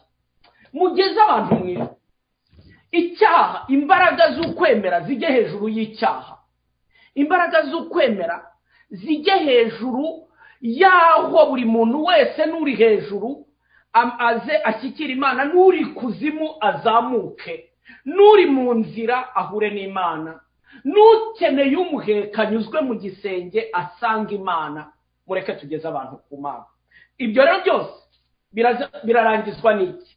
Mu gitabo cy'ivanjiri ya Mariko umutwe wa 8 umurongo wa 27 kugeza kwa 30, Yesu ngo yarari kumwe n'abigishwa be agana mu nsisiro za Kayizeriya ya Filipo. Bakiri mu nzira abaza abigishwa bati, "Ubundi abantu bavuga ko ndinde?" Mutega amatwi munyumve neza kugira ngo muze gukura hano icyo mugenda mubwira abantu ko muri cyo, kuko hari ikintu Imana ishaka kuguha, kugabira, ariko nturamenya icyo uri cyo. Ntabwo uramenya icyo uri cyo. Iyo utaramenya icyo uri cyo, iyo utaramenya uwo uri we, iyo buri ikintu cyose kiraza kikaguhindurira amateka. Kubera ko nyamara iyo wamenye icyo uri cyo, hari igihe wamenya ko uri iki kirahure kijyamo amazi, umuntu yaza aje kugishyiramo umwanda wundi, ukavuga uti no pas question, ntabwo ndi toilette, ngewe ndi kirahure giterekwamo amazi asukuye, ngewe ndi iki ngiki. Hari igihe ushobora kuba uri ikaramu yandika ariko utazi n'ibara ryawe, niba uri interuro wandika iyo ariyo, uri mu kiganza cy'Imana, ariko warangiza kubera ko utazi agaciro, uri mu kiganza cy'Imana ngo Imana ikwandikisha amateka. Muntu uri hano wese uri kreyo iri mu kiganza cy'Imana, Imana igomba kukwandikisha interuro. Usomwe na bose mugenzi wanjye ubu rwandiko, unyura hose mugenzi wanjye ubu rwandiko, usomwe na bose mugenzi wanjye ubu rwandiko. Ubibaruwa umuntu afungura akayibonamo ibanga ati ndatunguwe si uku nari nkuzi. Uyu munsi ndashaka kubabwira ikintu gitangaje. Hari ukuntu abantu bajyaga babibeshyaho akubwira ngo ndakuzi, ngo n'ibyawe byose ngo uragaragaye, ngo wowe urazwi, ngo wowe uri iki n'iki. Oya, ndashaka kubabwira yuko mukanya ndaza kubereka ko, reka ndangize iri jambo nze kubereka ko muri wowe hari ikindi utaramenya kikurimo. Hari n'ikindi abantu bataramenya, ntazagire ukubeshyaho. Uyu munsi ndabakura mu minwa y'abantu babavuga, bazakuvuga ariko ntibazashyikira uwo uri we. Ndakwambura abantu bose bakugerageza cyangwa bagukoresha izina ryawe mu myuka mibi, kuko bazarihamagara baribure. Kubera ko uyu munsi ntabwo abantu bari bamenye uwo uri we. Buriya iyo umuntu atemuanyije uwo ari we, nk'uko Bikira Mariya yavuze ngo mon âme exalte le Seigneur, exulte mon esprit en Dieu mon sauveur. Tous les âges me diront bienheureuse, le Seigneur a fait pour moi des merveilles. Shitani yarananiwe. Niyo mpamvu bamutwereka iteka ko Shitani yaramugeragezaga, ntiyahagaritse ibitero byayo, ariko iteka ryose muyibona ari ayikandagiye umutwe, iri munsi y'ibirenge bye. Uyu munsi imbaraga zaba neutralizaga, imbaraga zaba zitiraga, imbaraga bakingiriraga inzira. Uyu munsi Nyagasani arabaha kuzihagarara hejuru, imbaraga z'umwijima wose mu izina rya Yesu Kristo. Kubera ko muri bagenerwa murage, muri abantu b'Imana, muri abana bisumba byose. Turabana b'Imana, turabana b'umusumba byose, turabana b'umutegetsi utegeka abategetsi. Papa ni ugenga isi yose, papa ni ugenga isi yose. Ni kubera iki wabura inzira? Kubera iki wabura aho uca? Kubera ko umwanzi yagushyizemo ubwoba. Hari ibintu Imana yakugabiye, hari ibintu Imana ikubwira ngo shaka uzaronka, ariko utinya no gushaka, ugarukira iteka ku bintu bimwe. Je vous trouverai. Ngo nongo jane ase ngo ndananiwe. No, pourquoi? Cherchez vous trouverez. Shakisha, komanga, frappez et on vous ouvrira. Komanga, uhatirize, ukomeze.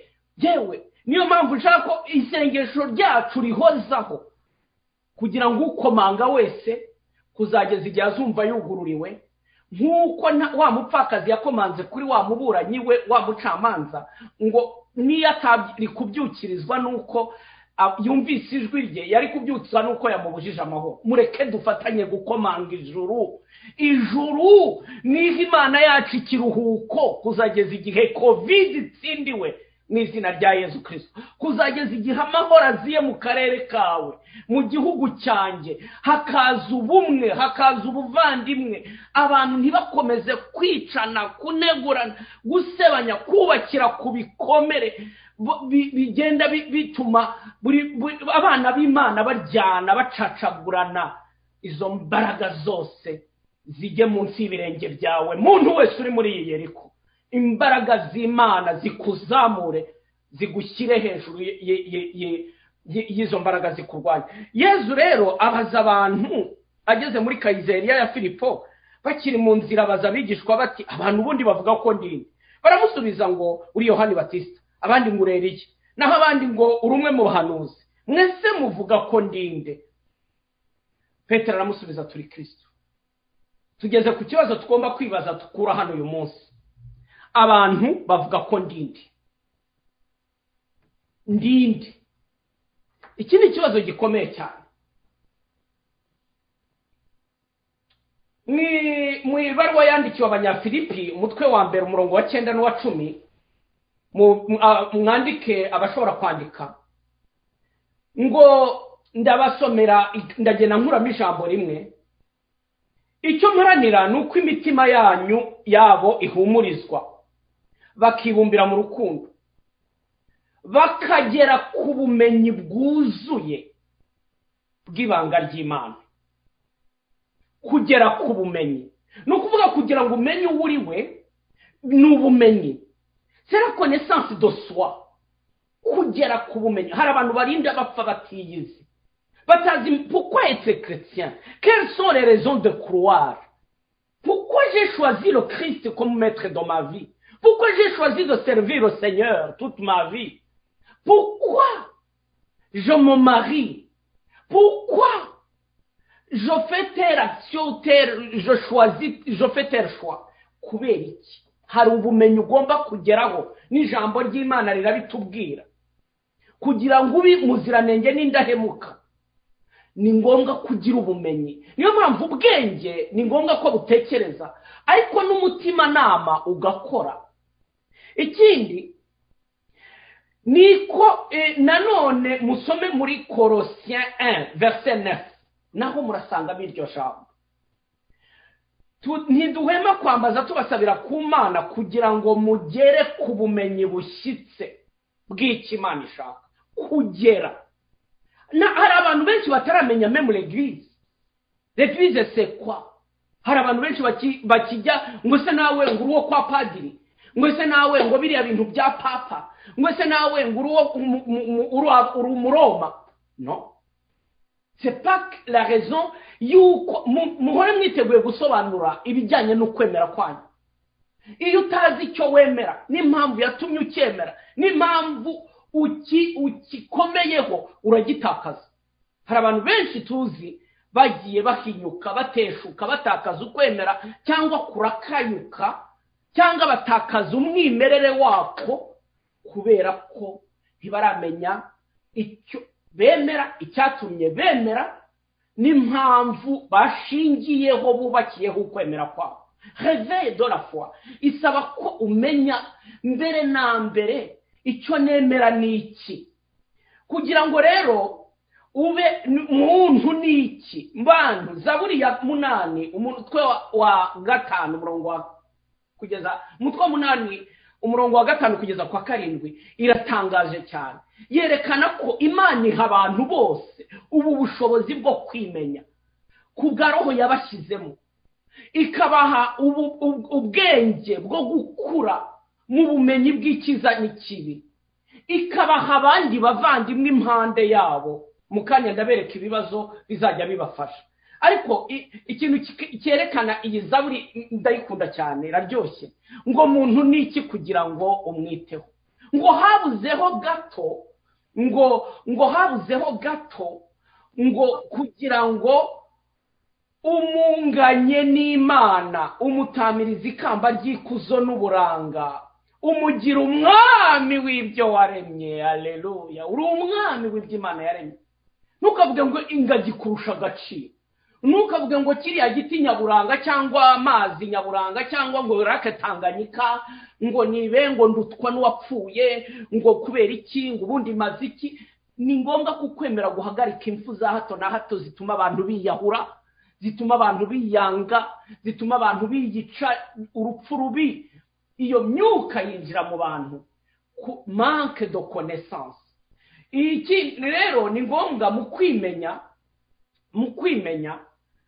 ni ngombwa ko tumenya mbere na mbere urugendo tuzakora ni ngombwa ko twinjiza mu mutima wacu kumenya imigani Proverbe 27 verset 19 iravuga ngo amazi agaragaza ishusho y'uyarebamo ni nako umutima w'umuntu uranga nyirawo umutima wawe uranga nyirawo iki kintu kirakomeye cyane niba umutima wawe utari wamenya uwo wowe uri we utari wamenya ibigomba kubamo n'ibiwuvamo ni ukuvuga ko ushobora gutuza agahinda ushobora gutuza urwango ushobora gutuza ubwoba ushobora gutuza kwiheba ushobora bigatuma uba muri solitude uba solitaire Imana yarakuremeye abavandimwe kubera icyo kintu cyo kutamenya reka nihute mbaha ibibazo bimwe na bimwe byabafasha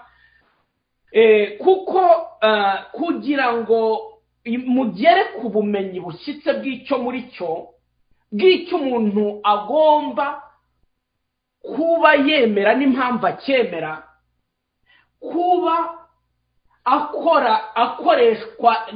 akora icyo kintu n'impamvu abikora, atakubwira ngo hari uwanshutse, atakubwira ngo nakurikiye abandi, atakubwira ngo niho biryoshye ngo ngiye gushyigikira mwene wacu, atakubwira ngo yankuvuyeho kubera ko nakubonye uko, kubera ko bakumbwiye uko.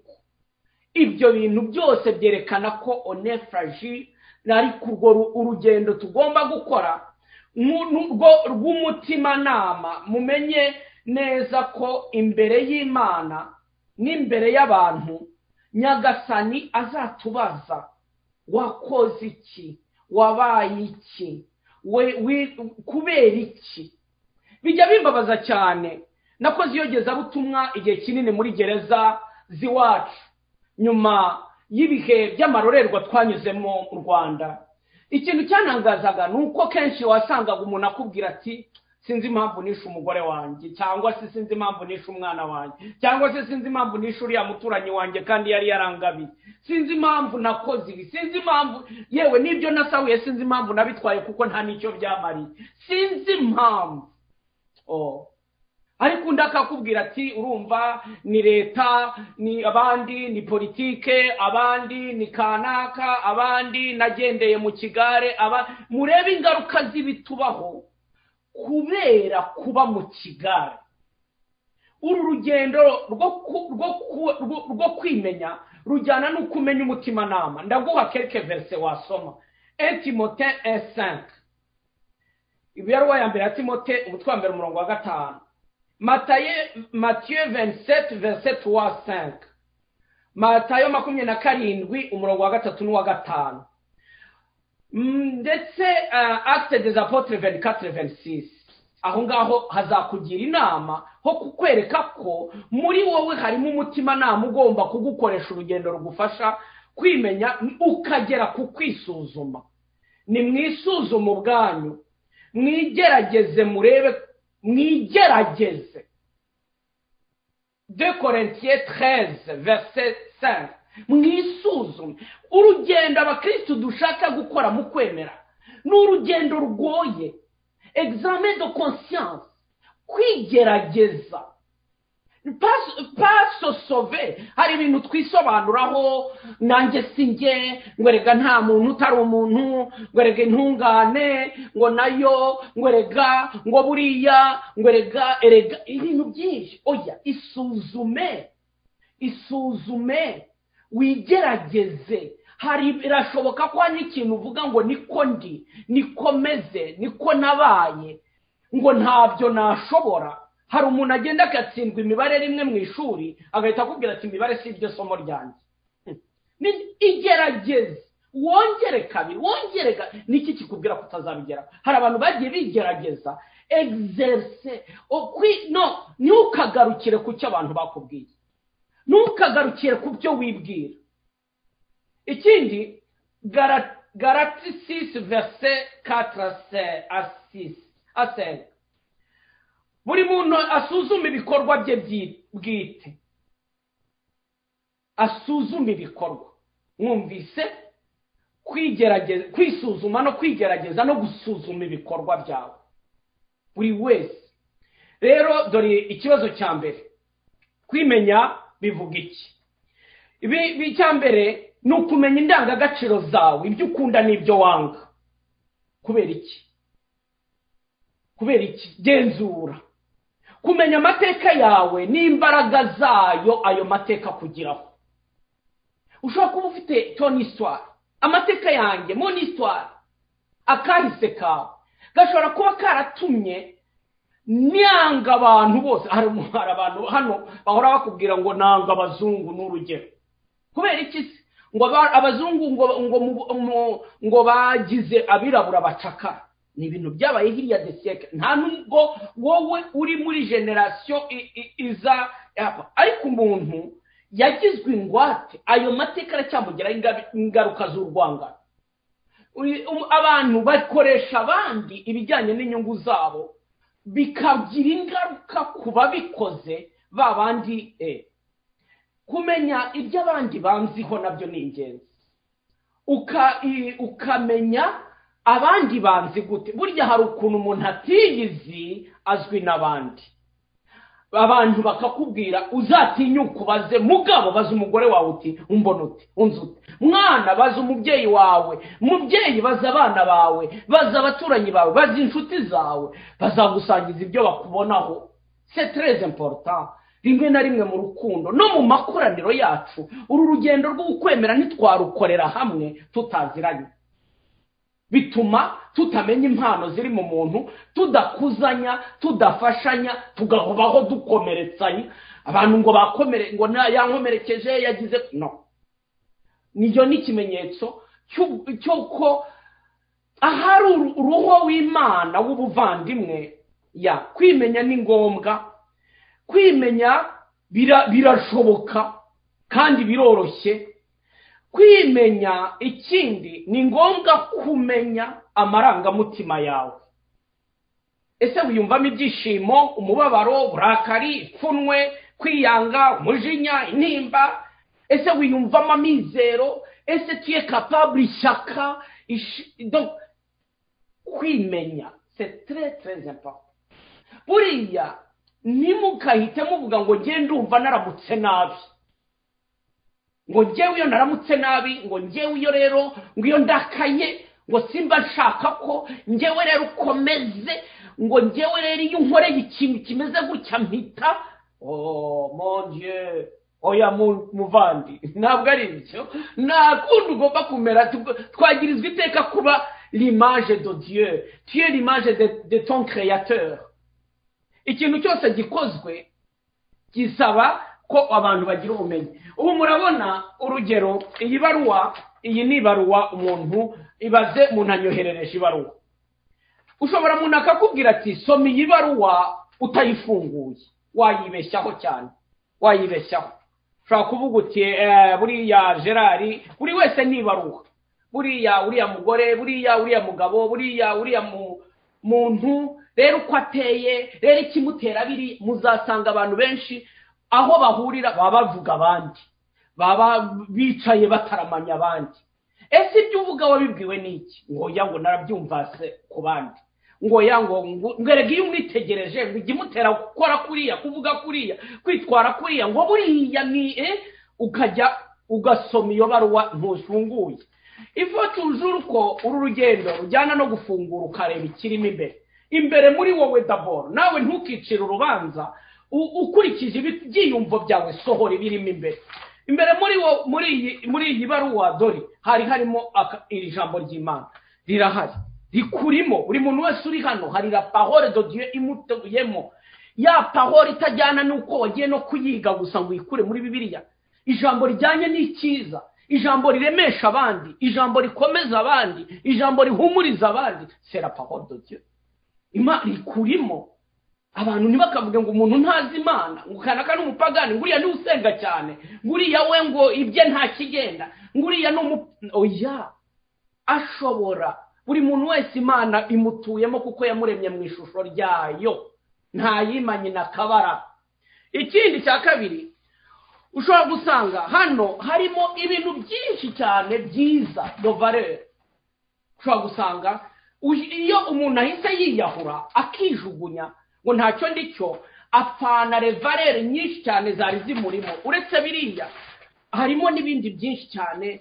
Dore harimo hano, urabona ko buri muntu wese la découverte de la vie dans l'esprit saint. Uzi ko buri muntu wese afite ingabire. Uzi ko ari igihe tujya kuvuga ngo ngiye gusenderezwa, ngo nzasanderezwa, ngo nsaba ingabire. Urasaba ingabire n'izo usanganywe ntazuze, urasaba ingabire n'izo usanga n'izindi zikurimo Imana yanagukizemo karemano utarazikoresha. Noneho rero ukazageraho ugasanga utaye n'ibintu byinshi. Dore hano ni harimo gusibi, ariko harimo na kamverope. Dore karimo rwose, wibaze iyo isujugunya ibintu utaramenya ngo biraterwa. Ugasanga harimo harimo n'udufaranga wenda hari abantu barangije kwiraga ubukene ngo twebwe turi abakene tuvuka mu miryango y'abakene tuvuga mu miryango y'abantu bameze gutya twebwe duhora twebwe twabaye twebwe turaba naba au nom de Dieu au nom de Jésus inkomoko yanyu mwese iri mu ijuru inkomoko yanyu mwese iri mu bushobora byose bw'Imana muntu ntakakubwire ngo ntacyo ushoboye ntacyo uzi niba icyo utagishoboye hari ikindi ushoboye kiyemeye buri muntu wese uyu munsi atavuga ngo je suis meilleur je suis capable je suis une merveille ndi igitangaza ndi igikomangoma ndi igihangange wimbwira ngo umpaye agace umuntu ahunda atagaciro ukanyambura utese we urakanyambura urindi ngo uriya ushobora kuntuka ushobora kunsebya ushobora kwibwira ko wansenya ariko ndashyikirwa n'ukuri ndabarahiye nta hantu wangeza n'inabi hari itazakugeza n'ubugome hari aho butazakugeza niyo mpamvu umuntu ashobora kugirirwa ubugome ndengabwenge ariko hakavukamo ineza ndengakamere aleluya ubugome ndengabwenge ineza ndengakamere urwango urukundo rukavuka ahabaye amacakubiri hakaba ubumwe abahamya b'ubumwe ukamburwa wowe ukaba ari wowe uba rugaba ugatanga aleluya ngibwo ubushobozi bwo kwimenya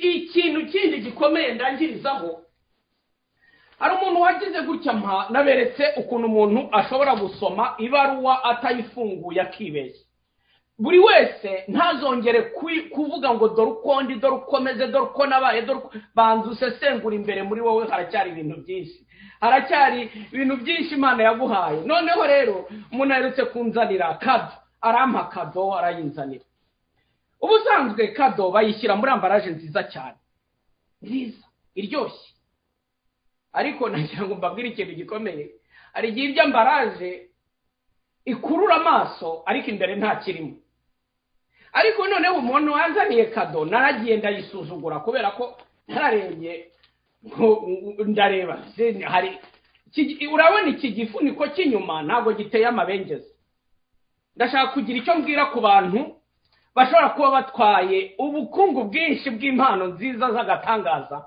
ariko bakubwira ngo dore uko asa ngo dore uko areshya ngo dore uko avuga ngo dore uko angana ngo dore uko asenga dore uko rumeze dore uko kameze dore uko tumeze dore uko byabaye dore uko bwabaye dore mbega imyuka mibi muyikubita iyo myuka mibi isohoke mu bantu mwakagira Imana ibantu muzumviyo kubera ibikomere twarerewemo abantu bashaka kureba noneho ambaraje bakaba ariyo bita impano oya nshobora kuba uko ndi bitakunyura bitakunezereje ariko buri muntu wese ashobora kuba arimo impano y'agatangaza k'Imana ubu rero nkoze urugendo rwo gufungura iya ambaraje ntitaye ku ibara ry'inyuma ntitaye ku isura y'inyuma ubu hari amarushanwa ngo y'abamisi bwiza mu buranga buri wese ni misi kuri iyi CD ni ukuri kw'Imana ndabarahiye buri wese mwiza nukeneye kujya mwimurika hariya ngo utorwe n'abantu n'abarabantura abantu ngo batoye abandi wamenya bagendera kuki wamenya bashingira kuki ndi mwiza uko wabaye reka nkubwire ikintu kimwe kuri iyi si nta fotokopi uzahagira mu ijuru nta fotokopi ihari yawe nugera imbere y'Imana izakubwira ngo uri umwihariko wanjye ratangwino ngo naribyaye mbega icyana cyanjye mbega umukobwa wanjye mbega mwiza wanjye muri ba mwiza mwese muri bisingizo by'Imana noneho rero reka mfungure kugira ngo ngere ku bintu urebe ukuntu abantu bapfa kujugunya bajugunya batazi icyo bataye noneho rero ndafungura ndavuga ariko iyo umuntu yamaye kado ndagenda ajugunya hariya ngo buriya rero nawe ngo arupfunyikiye iki buri muntu wese ni impano terikire ushobora gukora ikintu gito ushobora gukora undi agakora ibigaragara undi agakora ibyihishe yo ariko bose tu konkuro byose bikiye byose bikagereza abantu ku neza y'Imana. Ubu rero mfunguye ndagusanga harimo makaroni di ndavuga ngo ariko uziko nari ntaye ibintu kandi nari nsonzeye. Ndagusanga harimo akagaporiki di kandi byose nabibonaga ariko byose ndakomeza ndafungura noneho nza kubona harimo na kaji di yo inyota nari mfite kandi hari igihe umuntu ajugunye umuvandimwe wari kumumara inyota nza kubona harimo ibintu byinshi byiza. Ndashaka kubereka ko iyi si yatwambuye yaraduhumanije kugira ngo tutagera kuri valeur Imana yadushyizemo izana les antivaleurs sekibi zidukurikirana ngibyo ibivumo ngibyo ibihango. Amateka yawe rero ndangize nkubwira ko ashobora gufasha abandi. N'amateka y'ibikomere byawe n'amateka y'ibyaha wanyuzemo uyu munsi ushobora kubirekura ukaba umuhamya uzafasha abari bameze nkawe. Yo hari abantu bava mu buraya bagashinga inzu zo kujya kuba hari abantu biyegurira Imana barabayeho mu bujura bakajya gushinga amazu yita kuba buri wese Imana uyu munsi muri iyi ariko iramugira impano yayo. Ikindi rero ndagirisheho hari ibyo uhuriyeho n'abandi byiza ntugashaka ibyawe wenyine bya wakira n'iby'abandi ujye ubanza utangarira iby'abandi n'ibyawe wemere ko mubisangira. Karaba dusangire Imana ibakize kwitinya ariko nanone bahe kuba umwihariko. Ntimuzabe umuntu rusange, ntimuzabe oya uri wowe. Hari ingabire yawe Imana idufashe tuzayiherekeze igaragare ku buryo na hahandi wabona gurire tuti.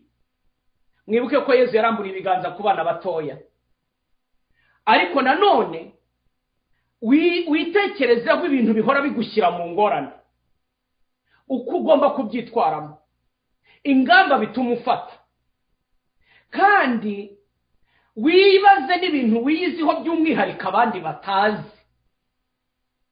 Urebe ibigufitiye akamaro, usohora ibidafite umumaro, ugira ubutwari bwo kuzashobora kugira rimwe na rimwe uwo musangira ubuzima.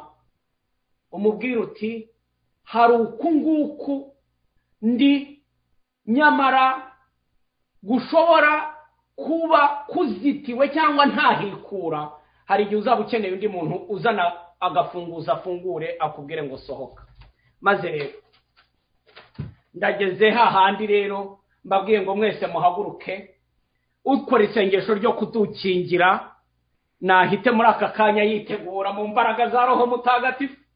Ni ukuri Imana ni rudasumbwa, ni ukuri Imana ni rugaba, ni ukuri Imana ni rubasha. Njyewe na Yezu musubiremo ako kajambo, njyewe na Yezu, njyewe nawe na Yezu, njyewe nawe na Yezu, njyewe nawe na Yezu dufite ikipe idatsindwa. Amen. Nawe na Yezu dufite idatsindwa. Nawe na Yezu dufite ikipe idatsindwa. Yewe nawe na Yezu dufite ikipe idatsindwa. Dufite ikipe idatsindwa. Dufite ikipe idatsindwa. Idatsindwa. Dufite idatsindwa. Yezu dufite imbaraga. Yewe nawe na Yezu dufite imbaraga. Nawe na Yezu dufite igisubizo. Yewe nawe na Yezu dufite igisubizo. Idatsindwa. Dufite ikipe idatsindwa. Idatsindwa.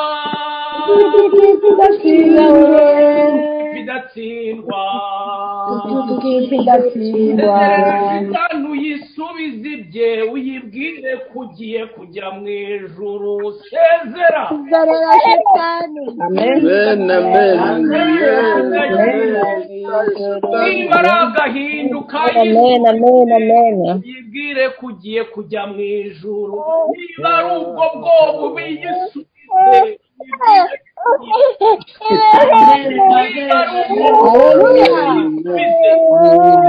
ubwo bukene nimusubize muti genda sohoka genda hiyo sohoka ubwanwa bwose sohoka mu izina rya Yesu sohoka mwana sohoka ibigeragezo byose twinjire mu isengesho ritubohora ubundi tuzamuke mu bisingizo kugeza muraza kubona ko Yezu araza kuza dusanga Yezu nyine njyewe nawe Yezu mu kanya muraza kubona yinjiye hano turimo tumushengerera ari kumwe natwe akubwira terega biriya bakubwiye si amagambo biriya wumvise si inkuru kuriya niko kuri kwanjye kandi nje kukwimika nta kivuzwe ntiteguye gusohoza uwo ni Nyagasani uhoraho ubivuze nta jambo ryanditse hano ritazasohora dukorera isengesho ritubohora muvandimwe buri wese arashobora gufata umusaraba ashobora kuzamura ikiganza cye mu mbaraga za Roho Mutagatifu buri wese agiye gukingirwa n'imigambi afatiye muri Yeriko amen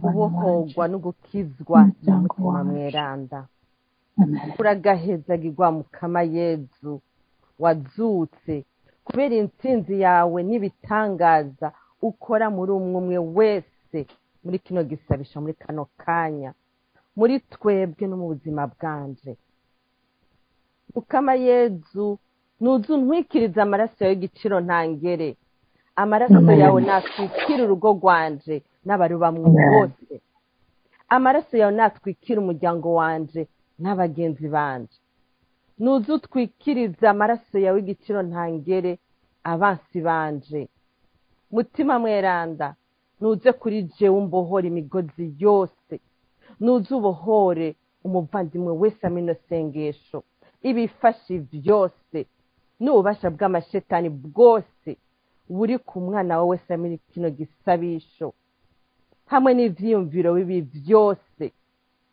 ivyiyumviro vy'ukwihebura n'ukwiyagiriza ukwihebura kubera ubumara yabwiye kirekire kubera ubusuma bw'igihe kirekire kubera amadeni y'igihe kirekire kandi menshi kubera ubwicanyi bw'igihe kirekire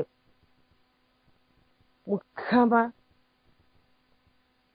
nubakize ukwiyagiriza naho bajya muri penetensiya batumva ikigongwe cyawe uwo mutima w'ubwoba nutahe munsi y'umusaraba umutima w'ukwiyahura bumva umengo ntacyo bakivamwo turawurungitse munsi y'umusaraba wa Yezu ku izina rya Yezu ndarekuriye abansi banje ikibi bankoreye abanyiciye abantu babicishije ibigwanisho bakanyima n'ikiziga ngo ndagihambe bakambuza n'ukurira abatumye mpunga nkicwa n'inzara nari nifise abantwaye amatongo ariyo yarantunze abankuje mu kazi abankubise ataco nakoze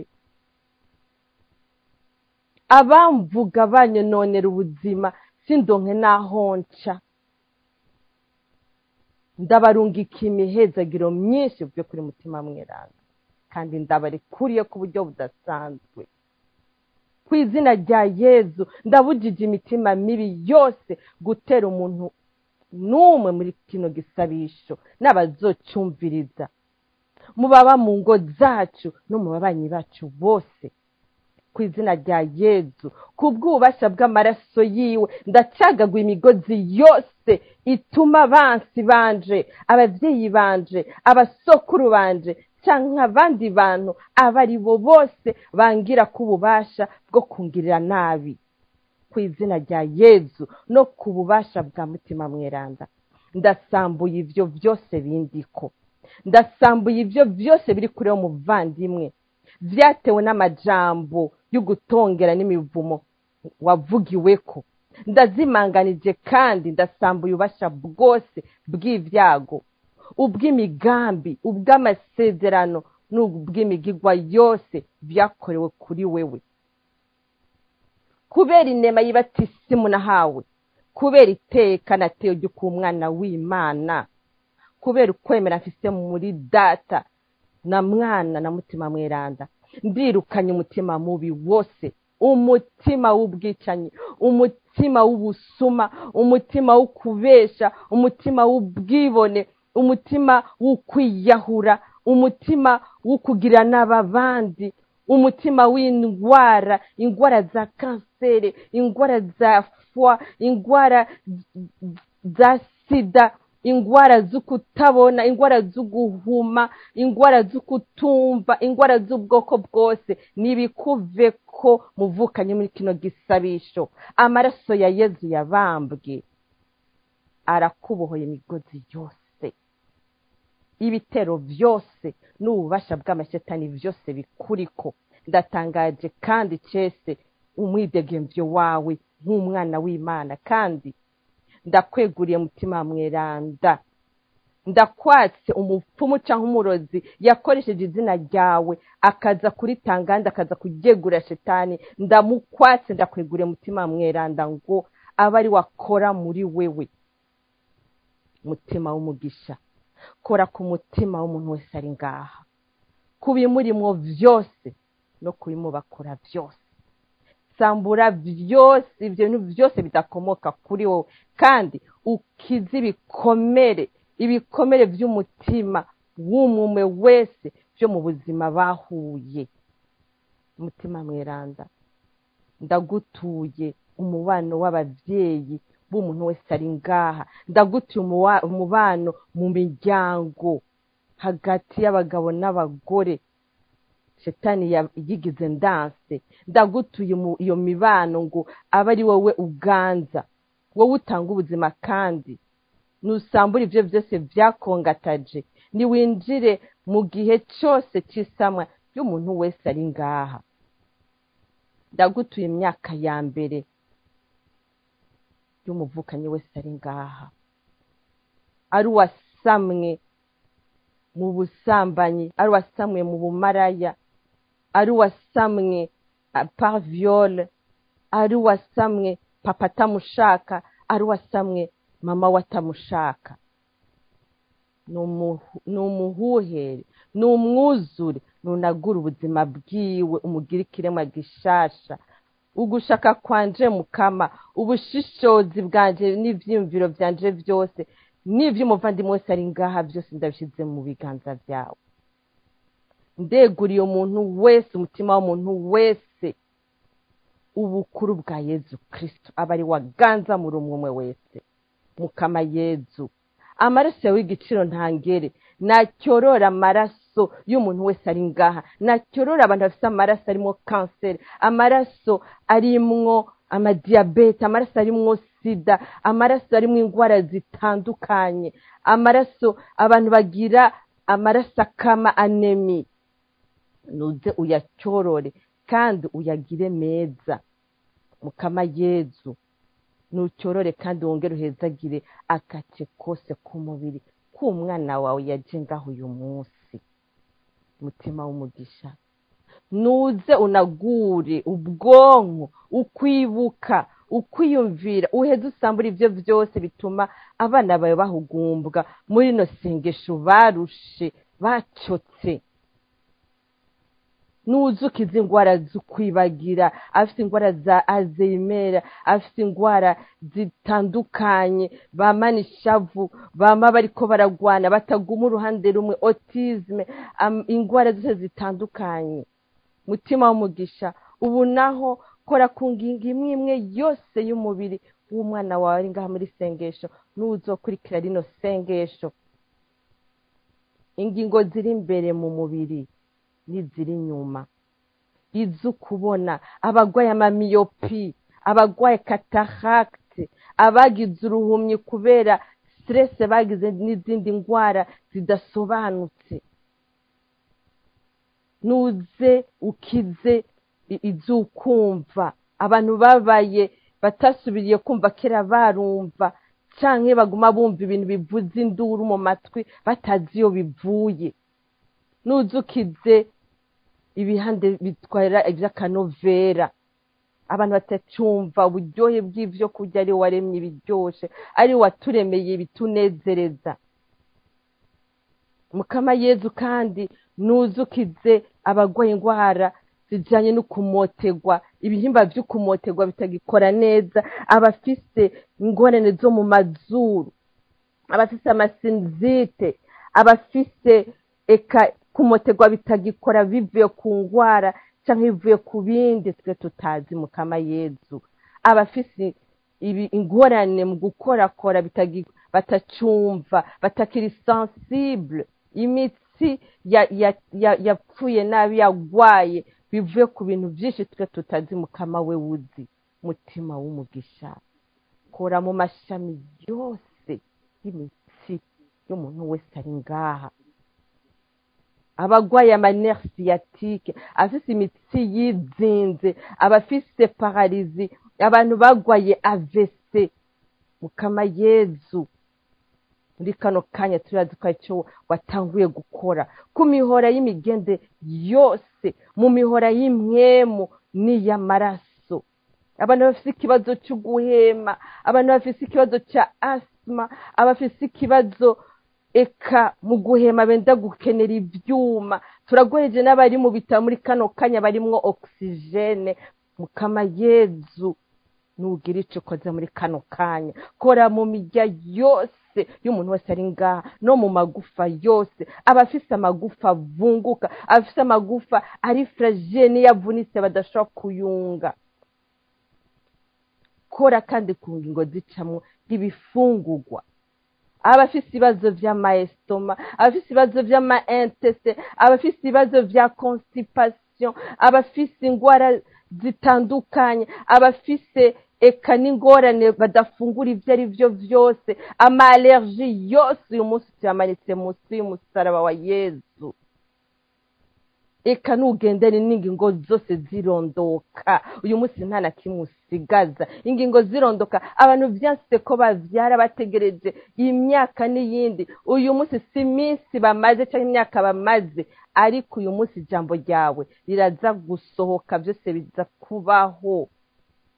Abafise imbuto zidakomeye, ababitewe n'ingwara n'ababitewe n'uburozi, Mukama Yezu uyu munsi byose birakemuka. Mutima w'urukiza, nukize ku bw'ububasha bw'ingoma nyeranda za Yezu. Kiza umubiri w'umuntu wese ari ngaha, kiza umushaha w'umuntu wese ari ngaha, nukize n'ubwenge bw'umuntu wese ari ngaha.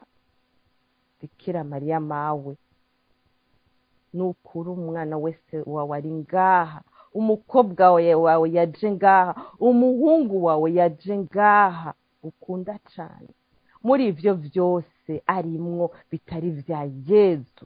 Kandi nutwikira umwe wese, umuntu wese ari ngaha, n'umutamana wawe w'ubuvyeyi, mubikira uzira gatotsi, nusabire kandi usabire umuntu wese ari ngaha, kandi umuhamagarire ko ubudahengeshanya mutima w'umugisha wa data, ku izina rya Yezu umukiza wanje. Amen.